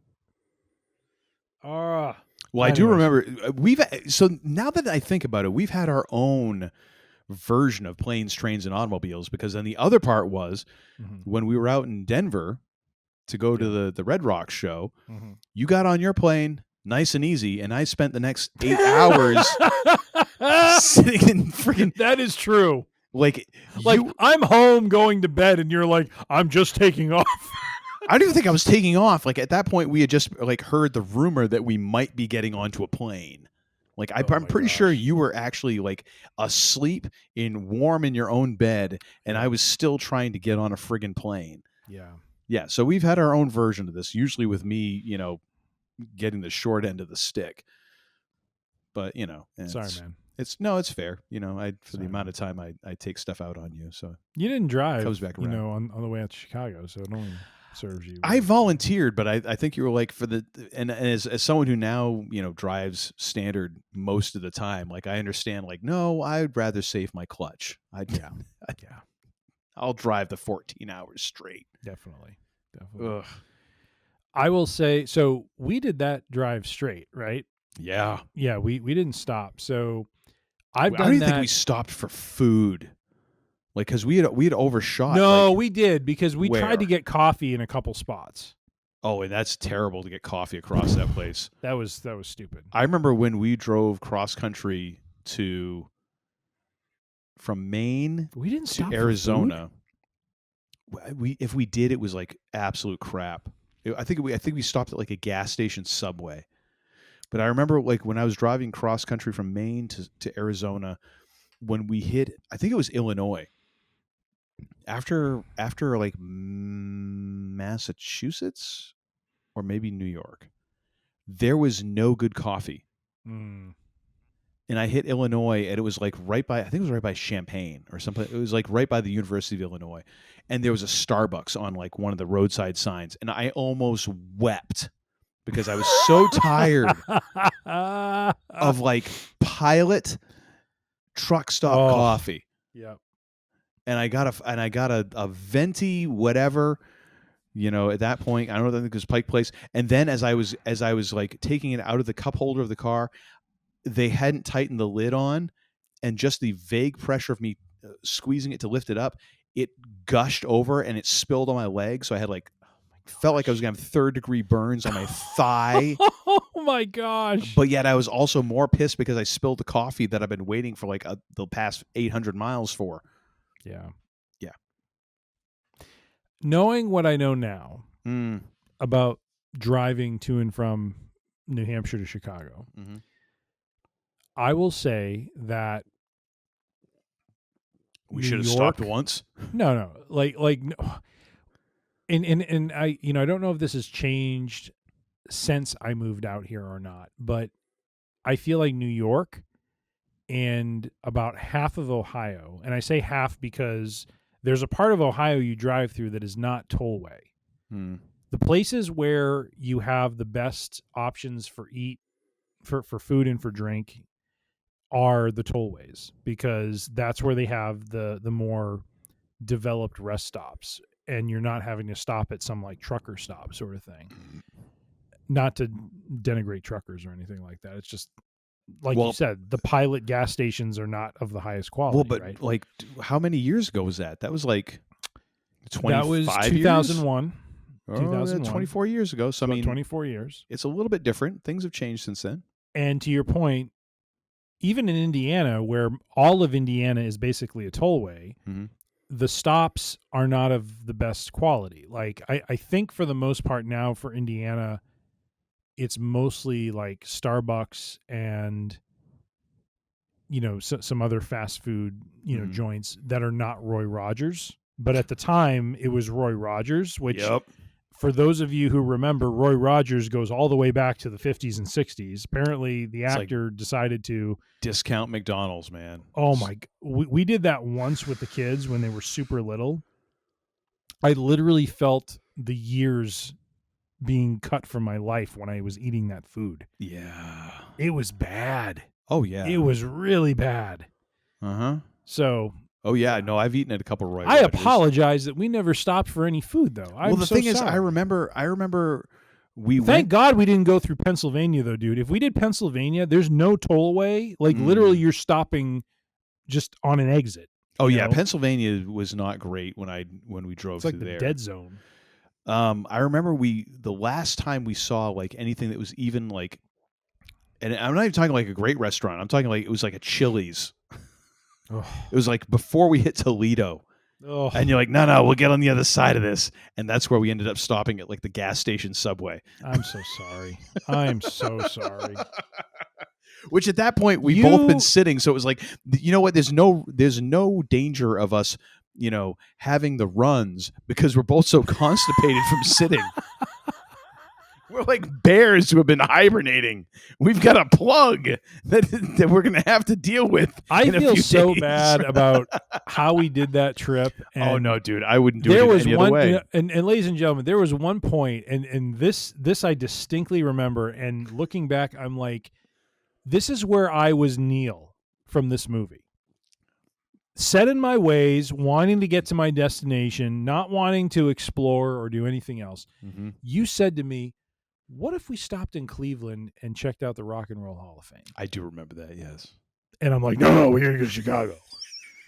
I'm just like, you son of... Not you, me. You son of a bitch. Hey, it happens. You were kind enough to just ride shotgun on this long-ass trip. I was kind enough to sit there while you did all the work.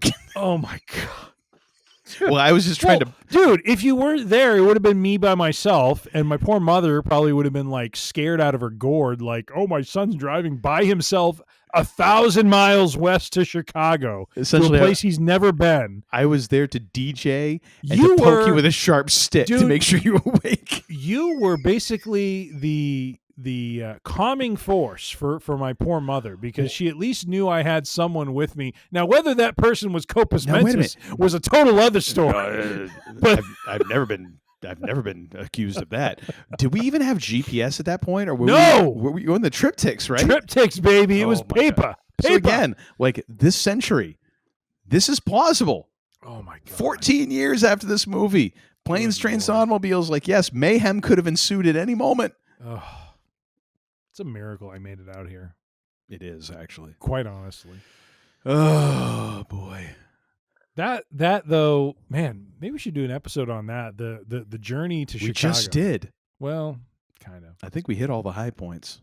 I think it really wasn't that exciting. There was a lot of like driving at night and us just trying to stay awake. That was really I just all want it was. you to know, looking like I have looked back on that trip a few times, and I'm just like, I could have, like, I felt so bad for you. And, I was singularly minded of, I want to get out there. I only peed my pants wife. once. It's fine.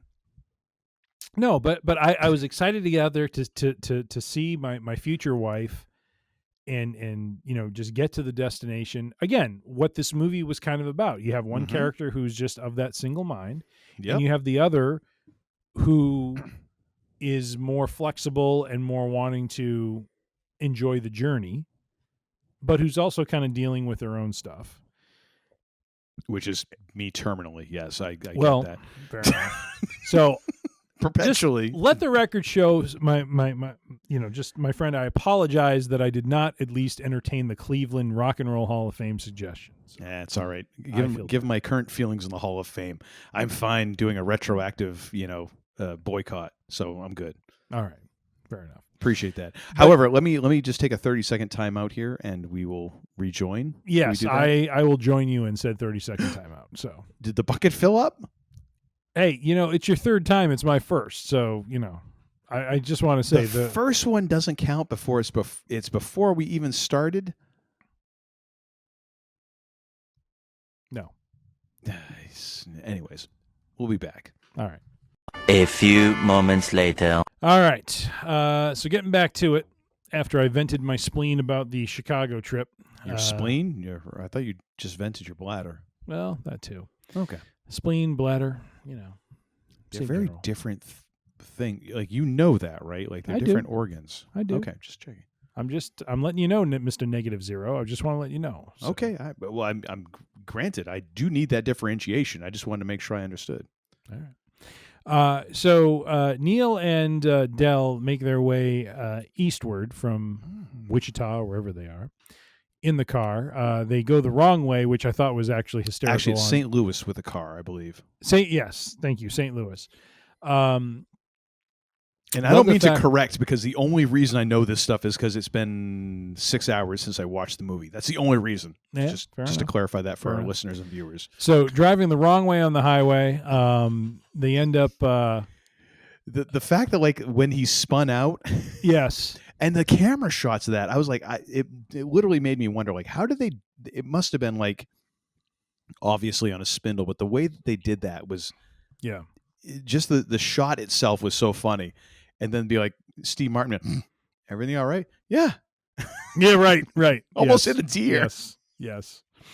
But love the sequence where they cut through the two semis, spin out, and then pull off to the side again. And then as they're trying to collect their stuff from the highway, basically the car goes up in flames, which I'm like, okay, so now I'm curious how do they continue to make their way forward? Mm-hmm.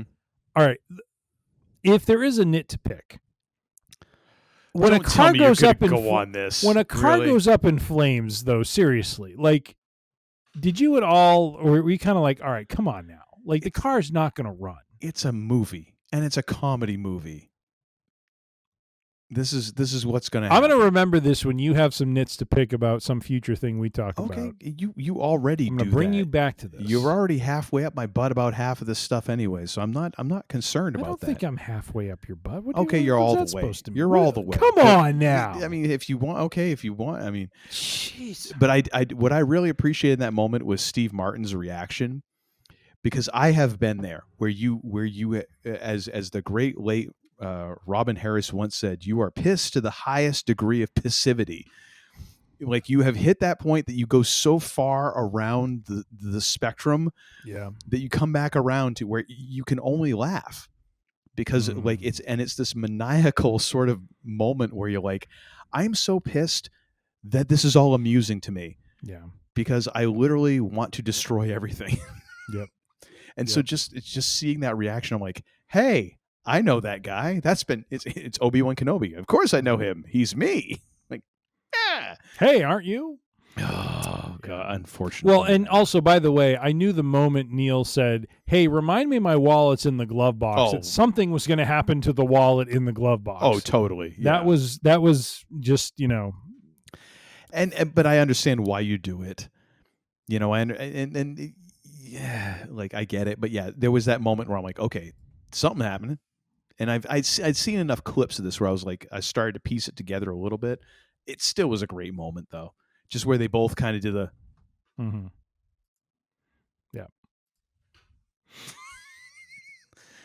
Oh my gosh! But the whole idea of them driving the car was just kind of goofy, and then but then it leads, of course, to that moment where John Candy's sitting in the car talking to his wife. And it gives Steve Martin yet another chance to, undo some of his prickishness. Yes. And then it leads to the great kind of buddy moment of, like, them laughing about the experiences they've been going through.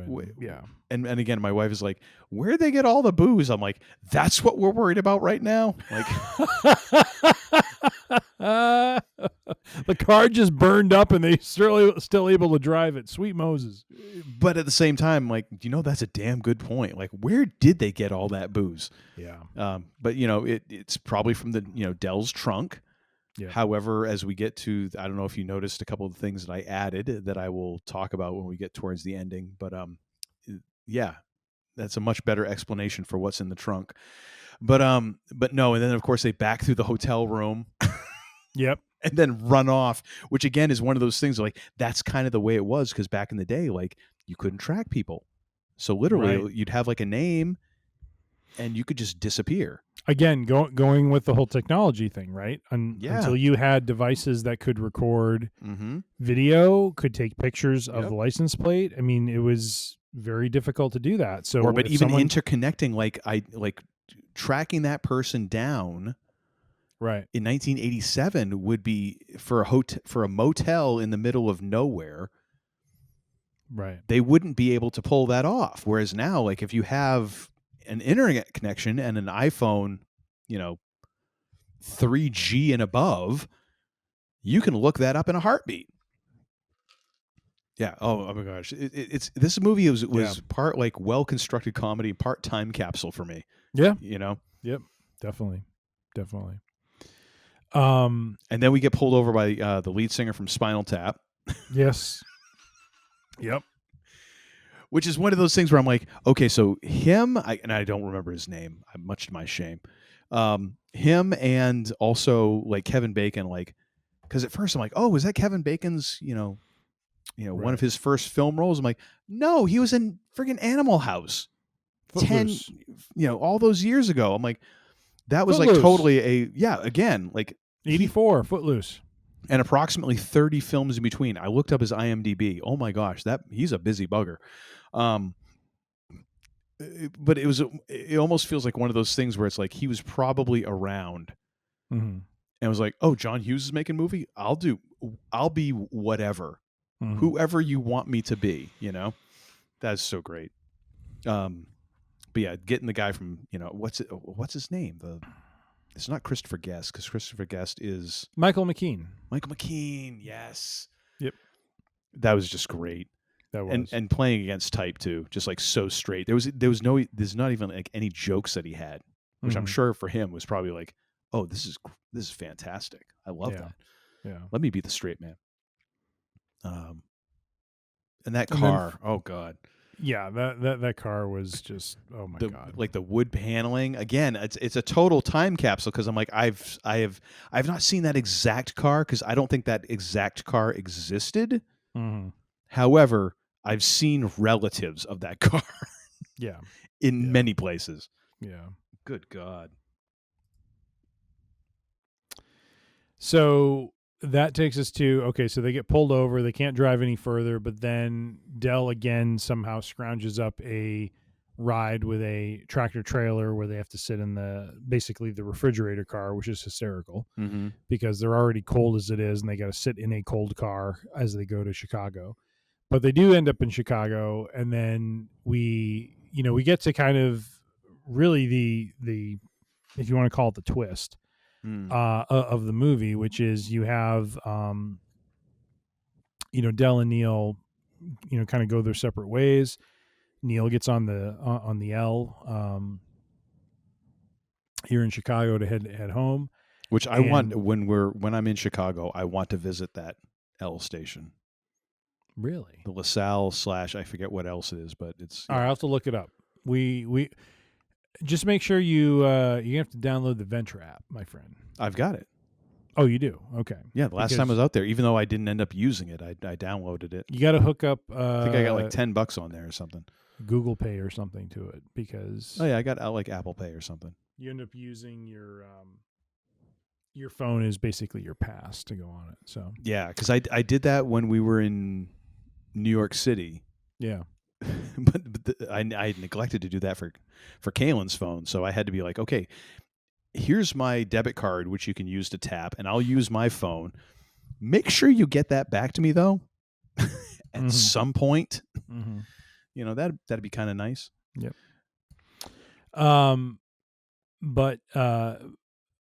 But as Neil is riding on the train, he's thinking back to the conversations that he had with Dell.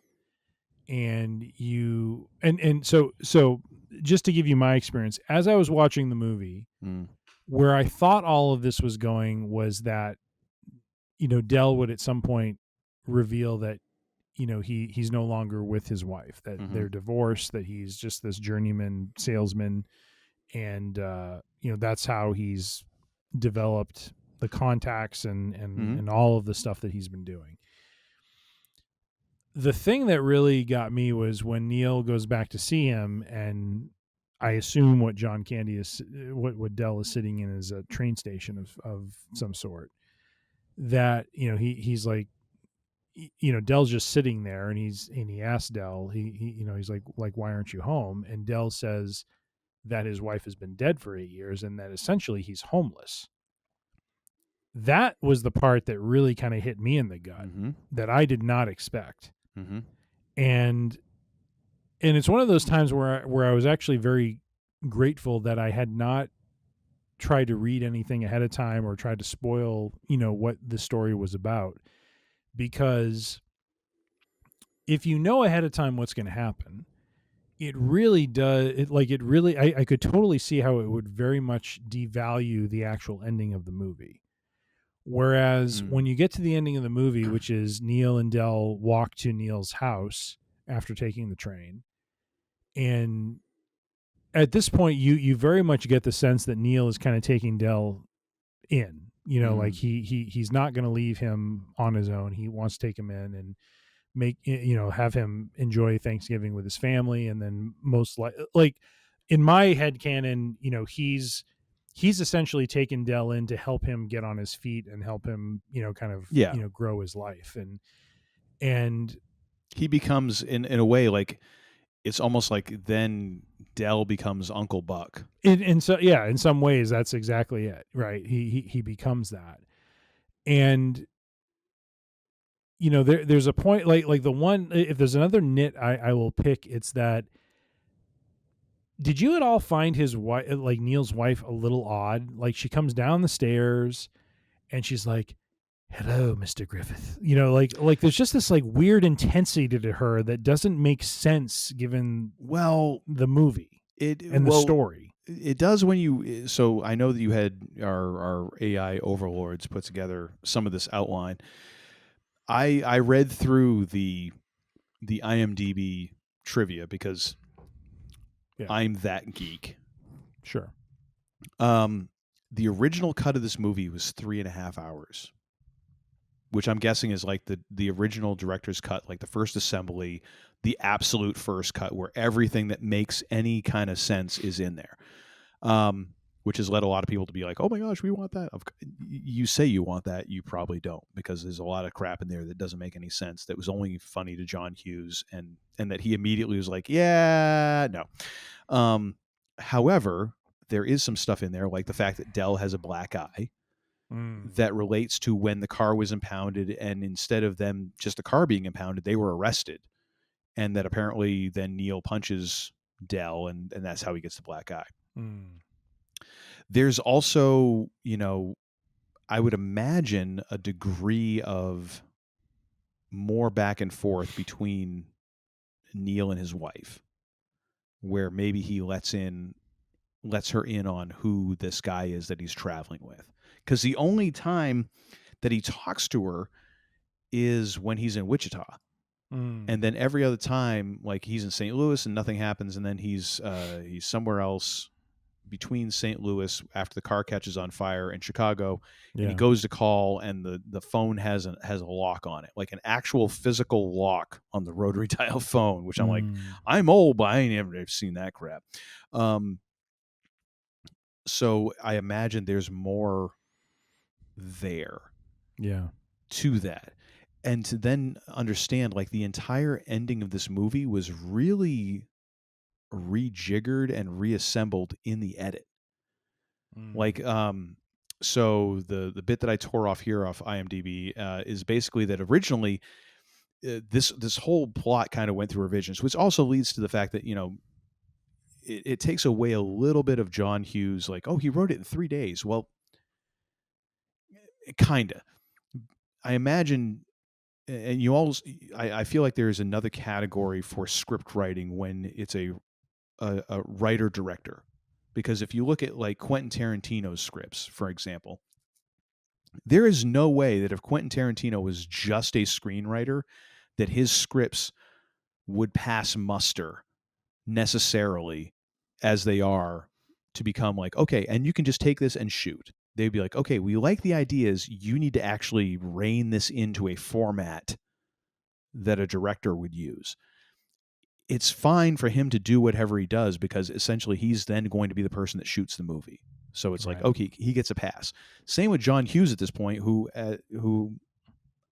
if I'm getting this kind of in order, he's got a certain cachet, and if he's writing the movie and he knows he's going to shoot it, and the studio's like, yeah, whatever you want to do, John, because we know you're going to make us money, draw me money, do whatever you want. So you get a bit of a pass, and you can have a skeletal script that you know that once you get on the set, especially if you know, like, I've got Steve Martin and John Candy, or you even have like, I've got these 3 guys for these 2 characters, any one of whom can come on and take whatever skeletal plot I have and flesh out the character and give me great improv that then I can incorporate. I don't need to have this letter perfect. Yeah. So the 3 days is like, okay, that's great. It was more of breaking the story and getting the general plot. The end of this movie was really, originally, Del was going to follow Neil all the way to his house, then kind of get the hint, and then whatever. Basically, John Hughes decided, we need to, let's see here. During the editing process, so after the movie is shot, everything is shot at this point. They're in the edit. John Hughes decided to change the ending so that Del would take the hint and allow Neil to return home alone. In order to get the new ending, Hughes and editor Paul Hirsch located footage of Steve Martin on the Chicago train from a previously deleted scene. All of this footage was shot without Martin even knowing the camera was on. His laughter and facial expressions perfectly match what Hughes was looking for in the flashback scenes with Del. However, in the raw footage, Martin is only daydreaming or thinking about his lines in the next scene. Hughes remarked that Martin had a beautiful expression in those unguarded moments, which is, when you know that, Neil is completely different in those scenes, and it's because you're not getting Neil. Right. But it also is the fact that when the L train comes back into the station, it's the same shot of it leaving, just reversed. Which, by the way, depending on where that stop is, just so you understand, one of the reasons the loop is called the loop is because there is an actual loop the train goes on. So what Neil's character did is feasible in the sense that it's not that he stayed on the train, went all the way out to a stop, and then came back. It was, he could have picked it up within the loop in Chicago and just rode around until it came back around again to the same stop. True, but if you look at the perspective of the shot, but I get what you're saying. It's literally, like, the train is backing up into just the station. backing up, right? Yeah, totally understand. Film Jedi magic was going on there. But. Well, it's the same. It's the same as any other movie, like when they're like in Star Wars: A New Hope, when they only had the shot of the sand person, and they rocked the movie. I'm just saying, as a Chicagoan, I could see what he was doing. Oh, you're a Chicagoan now, eh? Well, I am. You are. 24 years, my friend. 24 years. Yeah. So well, I'm getting my wife and I have talked about this. You're close to the tipping point. Very close to exceeding my time here versus New Hampshire. So. Which, hey, I'm sure that folks in Illinois would accept that. Here in Maine, like, you could have been born somewhere and moved here when you were 2. You're still a carpetbagger. It's kind of ridiculous. But anyways, but just kind of knowing that and how the ending was kind of manipulated. Yeah. It kind of adds to that. Like, I get why it can be a little bit weird and the wife is a little intense. Like, I'm sure there was, in all those scenes, like, there was a whole other subplot with the wife. Yeah. Well, and the other part that's kind of weird about that end sequence is, and I think I understand what they were going for, was, she comes down and, again, this is this was in a time when we didn't have cell phones. So we get the sense that Steve Martin's character wasn't calling home very much. Yeah. And so I kind of got the sense when he called her for the first time from the hotel that, like, not that she was suspicious of him, but just like, what's going on? You know, like, are you safe? Are you not safe? You know, that whole thing. And when she comes down the stairs, like, I was expecting her character to be a little more like, oh my gosh, I'm so happy for you to be home, that sort of thing. And instead it's this very kind of like cautious sort of you're home thing. Well, again, because that's all the footage you have to work with. Right. Because I mean, this was obviously, and I would be curious, like, when, because now we're used to movies like you hearing about, oh, they went to reshoots and they got another 3, you know. Yeah. Now it's like they got another $80 million to go back and reshoot these things and all that. And they blurred out, they CGI'd Henry Cavill's mustache because, you know, Tom Cruise would come and like use his alien powers on them. I wonder at this point if how far they were into the edit when this decision was made, if it was like there's just not even a possibility of doing a reshoot. And it's not like they couldn't have, and I don't say this to be mean, the actress who played Steve Martin's wife, it doesn't exactly have the most illustrious of IMDb pages. She's got a better IMDb page than me. Like, sure, I'm not trying to undercut that. I'm just saying, like, I don't know how like unavailable she would have been. I think it came down to like, this is what we got. We got to deliver the movie by this time because that was just the way you did things. Which is why it's so awkward when you have like Steve Martin and his wife making out and John Candy has this look on his face. You're like, it doesn't quite match. It's almost like this hurt. Like he's angry. Like it's almost like it to me, like I read that as like, it almost reads more as if like the subplot was like, oh, Dell knew her back in the, like in high school and he had a thing for her or something. Like there's this pained expression that goes beyond like, oh yeah, my wife has died. Like, well, it's very, it was an odd sort of thing, but now reading like, oh, it was completely thrown together in the edit. It's like, that's the shot we got. We got to make it work and hope the music kind of like carries this and people won't notice. To play the sequence out, Steve Martin hugs his wife first. Well, he does, but then they kind of what they do is they cut to John Candy's character kind of gripping his hat a little bit tighter. Now, knowing that, you know, his wife has been dead for 8 years, there's like there's a lot that's unsaid in that scene, and yet at the same time you're kind of watching their reactions to kind of fill in the gaps. And so it basically is one of those situations of, like, the way I read it was Neil and his wife hug. Dell kind of grabs his hat because I'm thinking he's thinking about what he's lost and what he doesn't have. Like he can't experience that. Fair. But yet at the same time, and he looks down, and then, you know, Steve Martin kisses his wife, and then, you know, they pull apart, whatever.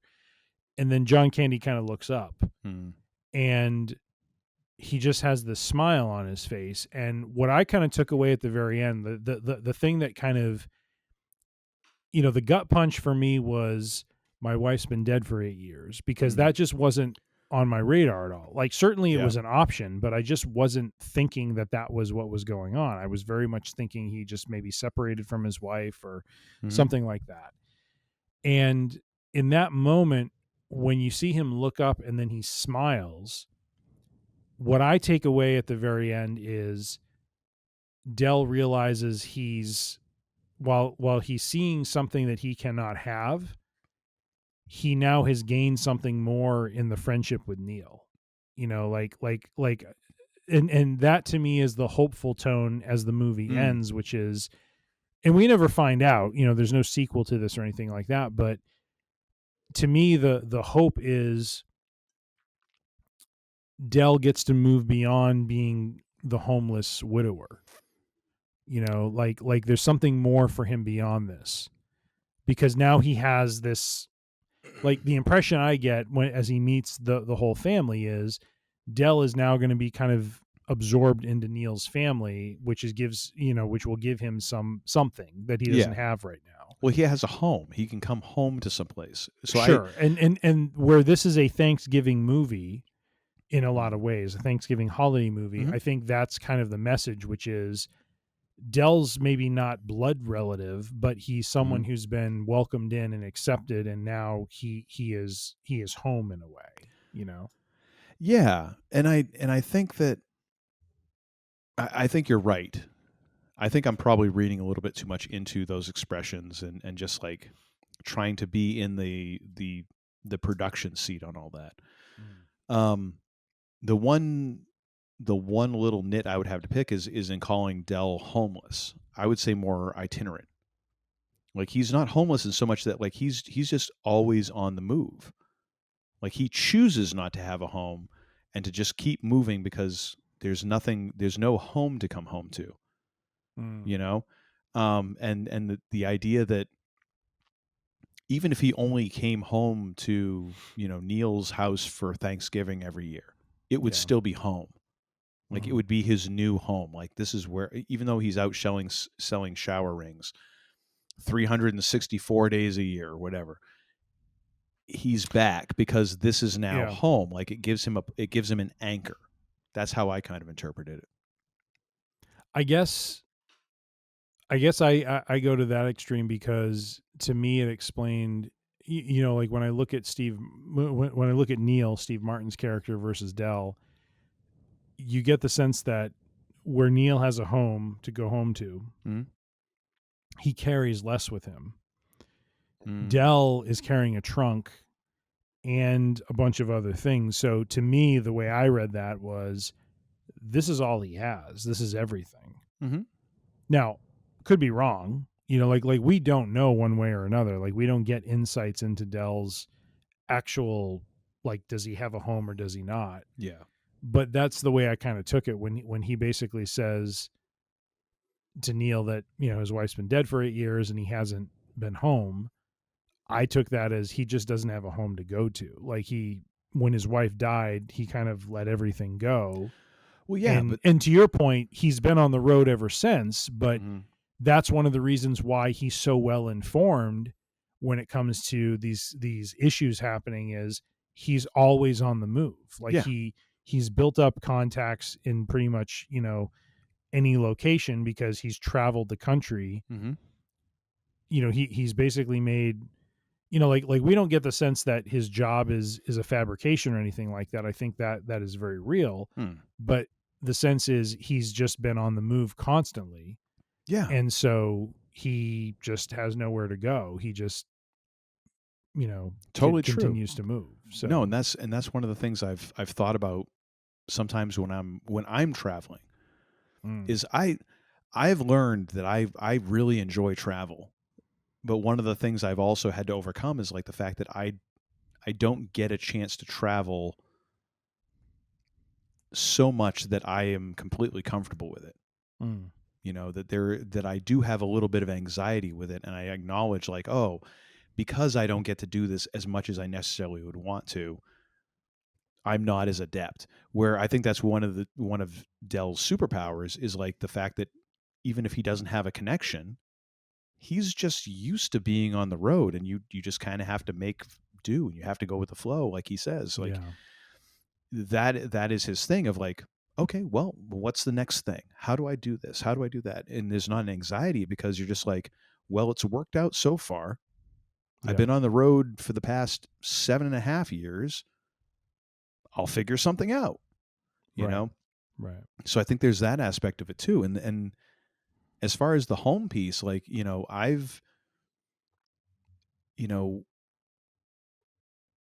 I remember distinctly a Thanksgiving I spent away from home, which at that point was New Hampshire, and spent it with a friend down in Virginia, and felt as at home there as I would have at home, and sometimes to some degree, like home is the people you're with, right? And a feeling that you carry with you. So I think that's why in a way I kind of look at like, no matter how much time Dell spends with Neil and his family going forward, like that becomes his home. Like that's the place that he knows he can return to, the people that he knows he can return to, specifically Neil, like that they've had that thing. Yep. I think that there was another piece of trivia here that I got to, and I was like, oh, okay, this is interesting. Because again, in the fact that the ending of this movie was kind of composed in the edit, and I'll just read this one word for word because I can't phrase it better. The scene near the end where Del reveals to Neil in the L station where his wife Marie has been dead for 8 years is certainly touching. However, as filmed, it was originally much, all in caps, much darker. After making his confession to Neil, Del pops open the lid of his ubiquitous trunk that both men had been hauling throughout their trip together, only to reveal Marie's mummified corpse within. Huh?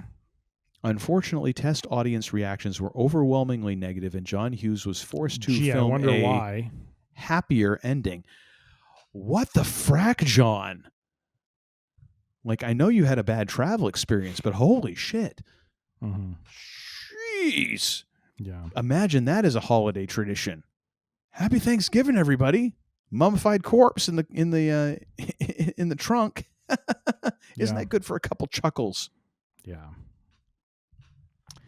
What the hell? I don't know what to tell you other than, going to that extreme would, like in a lot of ways, and again, I'm assigning a lot of meaning to the ending, but I wonder if for the Del character, if being with Neil, in the same way that Neil is very constrained by his desire to get home,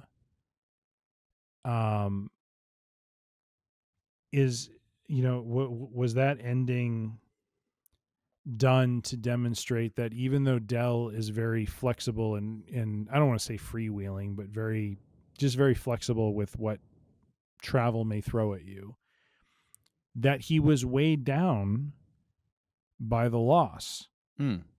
Neil was weighed down by the idea of getting to his destination. Del is weighed down by the loss. Well, can I and so just to finish the thought, when we get to the ending, in some ways it is a freedom for him of sorts, because now he does not need to carry that as his only connection point to what is home. He now has a new home. He now has these new connections, and he can now move on with his life. Whereas we may have, again, there's a lot I'm either reading into or applying to this, but that to me is like when I say the movie ends on a hopeful tone with that smile that Del gives, it's because I think he realizes everything is going to be okay. That he's not condemned to a life of being a nomad, that he is now found an anchor, with Neil and his family. And he's okay with that. And as an audience member, having watched this and understanding his story, I feel like now it's Del is going to now be able to make that next step in his journey now. Yeah. Because he's been constrained by this idea of, like not that he's beholden to his dead wife, but it clearly he has still a connection to her, where he's talking to her or he's pulling out her picture and, talking to her, like that and that sort of thing. So I don't know, but it doesn't surprise me that's where Hughes was going, because I wonder if that was the symbolism that even though Del on the surface appeared to be very flexible and freewheeling, he was weighed down by something. Oh, totally. And that something was what was in the trunk, which was his wife. And he needs to let that go so that he can now begin the next step of his journey.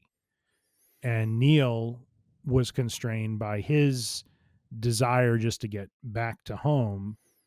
And it was only through his journey with Del that he learned that he needed to maybe open up and loosen up to enjoy the journey, knowing that he would eventually get there. But a lot of reading into it. Yeah. So first thing, I'll just read this little bit of trivia off IMDb. In a deleted scene near the end of the film, Dell reveals to Neil that he chose to stay his friend in spite of his wife Marie dying because emotionally he couldn't let go of Neil. Although the scene was deleted and considered lost as of January 2023, Steve Martin has revealed in interviews that he frequently cites that as his favorite moment of the film and cannot help but think of it and cry, especially after John Candy's untimely passing in 1994. What is, and I see, the thing is, I buy all that you're saying in terms of like your headcanon surrounding this. The one thing that is just disturbing to me, knowing that like originally John Hughes decided like, oh, and by the way, Dell's wife's mummified corpse is in that trunk. That trunk makes it to the house. Mm-hmm. So it, at the L station, they find out that the corpse is in there. They then take the corpse to the house.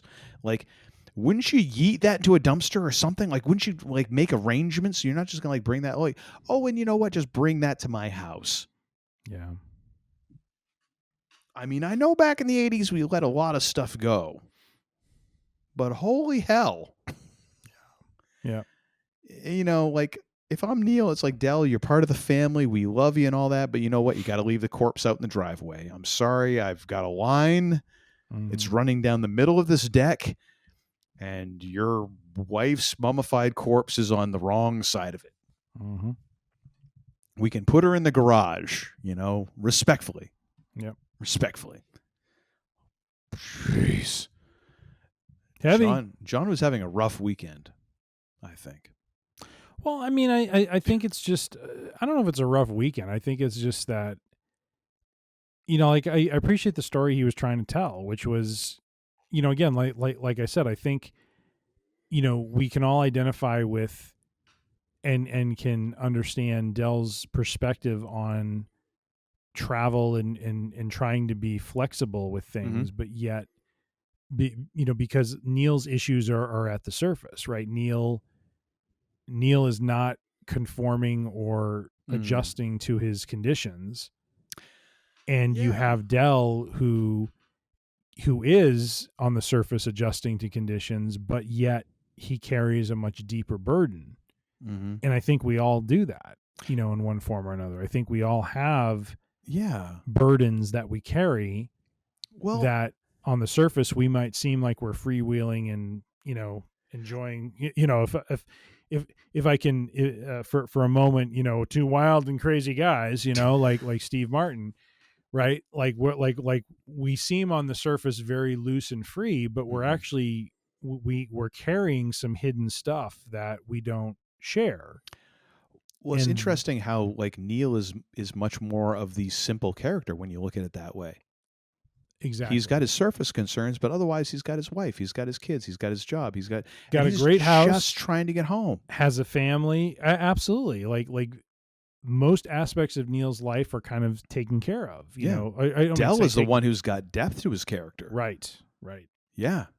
You know, it goes back to, you know, and again, I just to connect weird dots here, Gene Hackman in the Replacements. You know, you're like a duck on a pond. On the surface, everything is calm. Underneath, those legs are just kicking a mile a minute. You know, like that's Dell. Yep. 100%. Yeah. But overall, like I mean, like I said, because I didn't read ahead to the synopsis of the movie, and I really went in very much blind. Had no idea what the movie was going to eventually be. You know, like I as I was watching him, I was thinking to myself, what is the conclusion going to be? You know, I mean, is it as simple as Dell, you know, sharing Thanksgiving with Neil? Is it they come to an understanding of one another and go their separate ways and have an appreciation for the journey? Like what is the ending here? And so that's where when they have that scene in the train station, it's very powerful to me because I just wasn't, I didn't see that coming. You know what I mean? Like I didn't I didn't have it predicted in my mind that, Del was carrying this weight with him. And, credit to Steve Martin on how he played it, because when he hears about Marie being dead for 8 years, you can see on his character's face not just the realization of what this person has been going through and the fact that they have no one to spend the holiday with. Mm-hmm. But in my head, at least, my head canon, I'm thinking like he's thinking back to all the horrible things he said to him. Yeah. And one of the themes that, GPT kind of pulled out here when I, ran the prompt was really about, the hidden burdens that people carry. Like, you don't know the battle that someone you don't know very well is dealing with. Mm-hmm. And sometimes that causes them to, if it's a coworker or an acquaintance, that maybe you're not good friends with, like, you don't know sometimes when they behave a certain way, is it really about you or is it about something they're dealing with? And, that's something that I think is very interesting as well. And looking back on the movie, knowing the twist now, you're like, okay, now I understand why Del knows what he knows and could behave the way that he does, is because of the fact that he's probably traveling constantly, like you were saying, has no home, is just on the move all the time. I think the great example of that is kind of in the middle of the movie. He does that whole bit where he sells those shower rings as almost earrings for these girls, and he earns the money so that they can then go out to a meal that then Neil ends up telling him, let's go our separate ways. And he's like, what the hell? I just earned this, this money for us to eat. And like, I'm the reason you're even like continuing to move anywhere close to Chicago. But I think that is to show that, Del's resourcefulness, that he's learned over his journeys how to be resourceful and how to, continue to move forward. And so for me, when we watched this, when we decided to watch this movie and do a show on it, I was pleasantly and very surprised in a positive way for how this movie went. I was like, this is, there's not a lot of, outside of Hallmark, there's not a lot of Thanksgiving movies, right? And to me, even Hallmark has not edged into this market that much. Fair enough, handful, I imagine. But the fact of the matter that this movie represents, just the familial aspect of Thanksgiving and being with people who you consider to be family. I thought this movie does a great job of capturing that, and to your point is in a lot of ways a time capsule. It's here's what traveling in the 80s was like, and I think it's fun to go back and see, if you want to call it simpler times, right? Payphones, right? That what it was like versus now. So. So all around, I mean, I think this was just such a great movie, and I am very happy that we spent the time, watching it and taking it in, because it's funny. This was always one that I knew was one that I missed, and I just never had a good reason to watch it. So I'm glad we watched it. What I am most glad about is the fact that we adhered maybe 10 to 25% to the Chat GPT outline that you generated. That this just went so far askew. It was just information in case we needed the talking points. That's all it was. I'm just happy with that. Hey, anything that gets us talking about the 2001 Chicago journey that we both went on, well worth it. Yes, indeed. Well worth it. Well, sir, after we go through all of that, what is your and another thing recommendation to our viewers and listeners? Quite simply, it is, I watched Planes, Trains, and Automobiles Monday night, and then Tuesday into Wednesday, I watched the documentary John Candy. Tuesday into Wednesday? So Tuesday night, and then finished it on Wednesday. Oh, I thought you did an all-nighter. No. Okay. The documentary on Prime Video, John Candy, I Like Me. It is a very well done documentary about his life, about his rise to stardom, and just and also the struggles that he went through. That and ultimately, him passing away at the age of, I think it was 41, 41 or 43. Let me check that. He was not. Well, I mean, and it's tough because in that day and age, like we talk about 44, like 44. people aging like these days as opposed to people aging those days. Like back in the day of like unleaded gas and unfiltered cigarettes, aging was a different thing. Yeah, John Candy, man. The thing that always gets me about John Candy, and I actually thought about it as I was watching this movie, and I was laughing, made me miss my dad because I have a vivid memory. Oh my gosh, I can remember it was a sunny day. Mm-hmm. I can remember the ugly ass blue couch and matching love seat that my parents had in their living room. I can remember the ugly ass orange carpet that they had. Yep. But we watched The Great Outdoors, Mm. John Candy and Dan Aykroyd, and the water skiing scene. Oh yeah. I thought I was going to lose my dad that day because he was laughing so hard. I was like, I don't know if he's taking in any oxygen. Like he was turning red. The old 96er.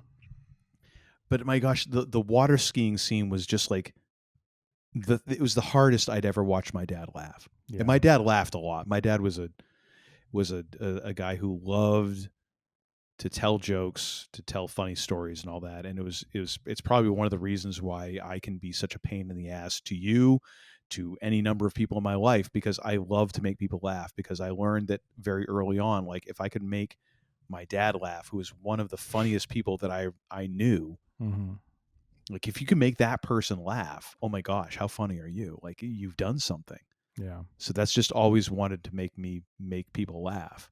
Mm-hmm. And so watching this, like as I'm laughing, I'm like, oh my gosh, I'm not laughing to the degree that my dad did, but I'm laughing kind of at the same guy that my dad did. And there was a weird sort of warmth that came from that. And it also made me realize just like how freaking funny John Candy was. Like, oh yeah. And how we don't necessarily recognize, because he didn't have gigantic box office hits, but like Uncle Buck, funny ass film, dude. Yeah. And with a lot of heart. Yeah. Great Outdoors, funny ass film with a lot of heart. Mm-hmm. This movie, funny ass film with a lot of heart. Like, yeah, he could do all of those things, and I haven't watched the documentary like you have, and I want to though, and I'm putting that on my list of things to do here. But yeah, I can totally see like that other aspect of him, that that broken part that Steve Martin is talking about, like kind of tapping into in those moments. But anyways, I interrupted for my own stuff. I'm sorry. Nope. So all it is John Candy, I Like Me on Prime Video. Do check it out. It is very well done. I think it was done by who's Deadpool? Ryan Reynolds, yeah. And Colin Hanks, I believe, did this. So it was very well done. A lot of good information and perspective from Steve Martin, Dan Aykroyd, Bill Murray, a few others, folks from SCTV. And it just gives you a good sense of, just everyone. Catherine O'Hara just had Eugene Levy had very, very just, glowing things to say about him. Just seemed like a very wonderful human being, and, sad to see someone's life cut short. So do check it out. John Candy, I Like Me on Prime Video. Yes. What is your and another thing, so? I'm going to try to make this one brief because I've only watched halfway through it. I'm going to recommend The Phoenician Scheme, which the way I described it is the most Wes Anderson-y Wes Anderson movie to ever Wes Anderson.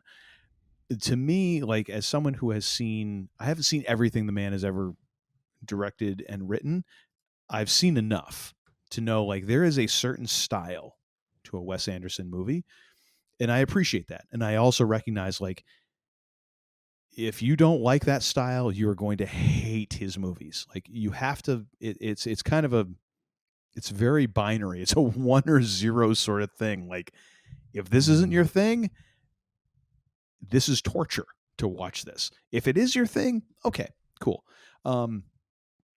I look at this movie, at least from the amount that I've seen of it, I'm like, oh my gosh, this is kind of like the culmination of everything he's done. Like it is to the nth degree a Wes Anderson movie, and so much so, like if there weren't a certain charm to what he's doing, you would accuse this person of being so far up their ass that they're giving themselves a dental exam.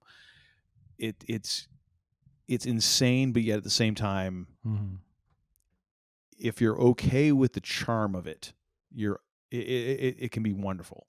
And the funny thing is, I watched this Friday night because I joked around that my wife was heading out with her friends for an evening out, and I was like, "Cool, I'm going to get takeout and watch the movies that you don't want to watch." And I'll finally have a time to do that. And so I started watching Jurassic Park Rebirth. Good God, is that a terrible movie? I gave it an hour, and I was like, the characters here are behaving in the most stupid manner that you could possibly manage. Like I'm okay with people being stupid to further the plot, as we talked about in Planes, Trains, and Automobiles. Like, okay, this is dumb, but you got to accept some dumbness in order to move the plot forward. This was just like, these are the dumbest human beings on the planet to ever be put in a situation.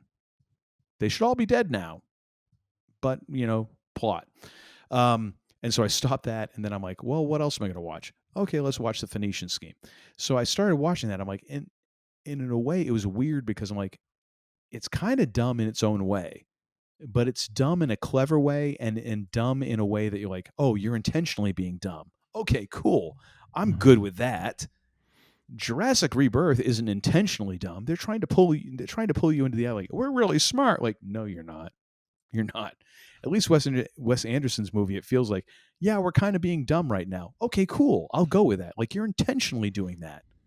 As opposed to, like, you really expect me to believe this shit? Sweet. Next. So yeah, check out The Phoenician Scheme. I've started it the other night. I have not gotten a chance to finish it because I had to watch this movie, but I am looking forward to finishing it because the other part is Benicio del Toro just chewing fracking scenery everywhere is just fan-friggin-tastic. Fantastic. So I feel pretty good about recommending that, with a caveat of, if you like Wes Anderson movies. If you don't, just save yourself the time. Don't do it. Just go. Maybe we'll go watch Jurassic, World Rebirth. Maybe that'll be more in your vein. I don't know. But yeah, check that out. Which now brings us to the finale of our show. So, ladies and gentlemen, thank you for bearing with us here. Thank to all the members of the Free Range Idiocy congregation who have joined us here on Free Range Idiocy Friday. We do so appreciate you. Be sure to check out our sister show, spinoff, the other show that we do, Week in Geek Wednesday. You can find all of our shows, all of our audio at freerangeidiocy.com. You can subscribe to our podcast by going to Apple Podcasts, Podbean, Pandora, Spotify, Amazon, and any other dozens of podcast purveyors of your choice. Just search for Free Range Idiocy. If you like full video, I mean, if you're a glutton for punishment and you really want to see what we look like, I really feel like there should be a Surgeon General's warning there, but there isn't. So you go to YouTube, and you go to our YouTube channel, which is youtube.com/@freerangeidiocy. You can find all of our video. Well, like, what is it? Late 200, late hundreds, like. Where are you going? Well, no, like 1800s. Because I know we didn't do video before for a certain point. It was just it was the audio with like a placeholder, but then we went to we bloomed into full video. We bloomed. We came into ourselves. If you will. There's no way. It's like Dicker the Kicker. Like, there's no way to make that not sound. Which, dirty. by the way, when someone at work says "if you will," I cannot help it in my head hear Dusty Rhodes say "if you will." Do you just want to deliver a bionic elbow? I do want to kind of shout out Hot Times. I was thinking you want to do it. Maybe. But where was I? Oh yeah, if you want to find us on the social medias, you can do that. Full video. YouTube channel, and you can also find a video on Spotify. If you want to find us on the social medias, we are on Facebook, Instagram, and YouTube. Those are all at Free Range Idiocy. If you have any questions, thoughts, concerns, offers of outright bribery, or an idea for a show, because we run dry every so often, send those to Tim at freerangeidiocy.com, and he'll get back with you somewhat quickly, as quickly as his bourbon consumption allows. And now, ladies and gentlemen, we'd like to I'd like to turn this over to Why? Yeah, I got my. That's not even pronouns. That's like just pluralities. There's pluralities involved. Smoke it. I'd like to turn this show over to the least idiotic of the two idiots who run this show, which, granted, it's only two of us, so not that high of a bar to clear, but he clears it very well and with a grace that belies his stature. Anyways, I'm going to hand this over to Tim, but not before I ask the second most important question in all of human history. The first being, what is hip? The second being, the hell do we learn, if anything? We've learned the following. We've learned that at Free Range Idiocy, we can get deep. We can get in the meat of a movie. Whoa. What? Where are you heading with this, sir? I think I said. You're heading into the meat, which I'm kind of like, those aren't pillows. Wait. What are you saying? I don't know. What are you saying? What are you saying? What are you saying? We could do this all night. What is it, like a Spider-Man meme? Sweet Moses. Good Lord. We've also learned that Uncle Todd and the man they call Tim, quite honestly, have had their own little planes, trains, and automobiles excursion, if you will. Might need to explore that in another episode, potentially. Or not. Get into the meat. Gosh, you and your meat. I'm feeling very uncomfortable right now. How's your cholesterol? I don't know. I'm wondering if I'm going to stay at your home. I'm worried about my meat. Yeah, well, good God. Worried about the sanctity of my meat. Just stop it. We've also learned that if you have not seen it, Planes, Trains, and Automobiles is a definite must-see for the Thanksgiving holidays. It is a hopeful and warm story, and you will not be disappointed. Is a bit, locked into the 80s time period, but if nothing else, a time capsule of sorts that you check out.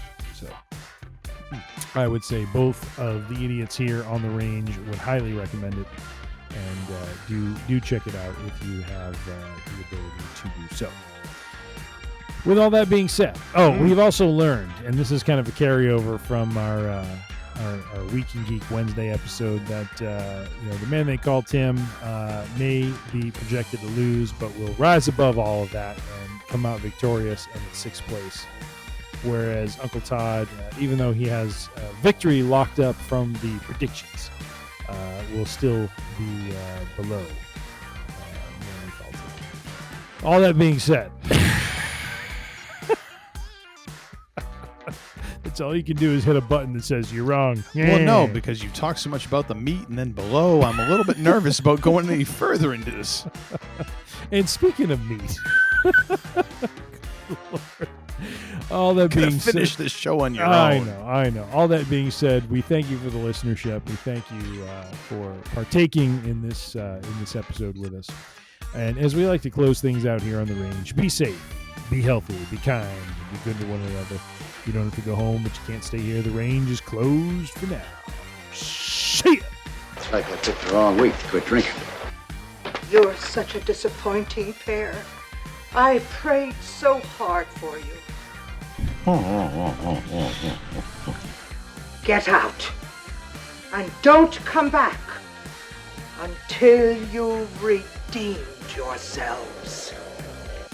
So say we all. So say we all. Now get the hell out of here!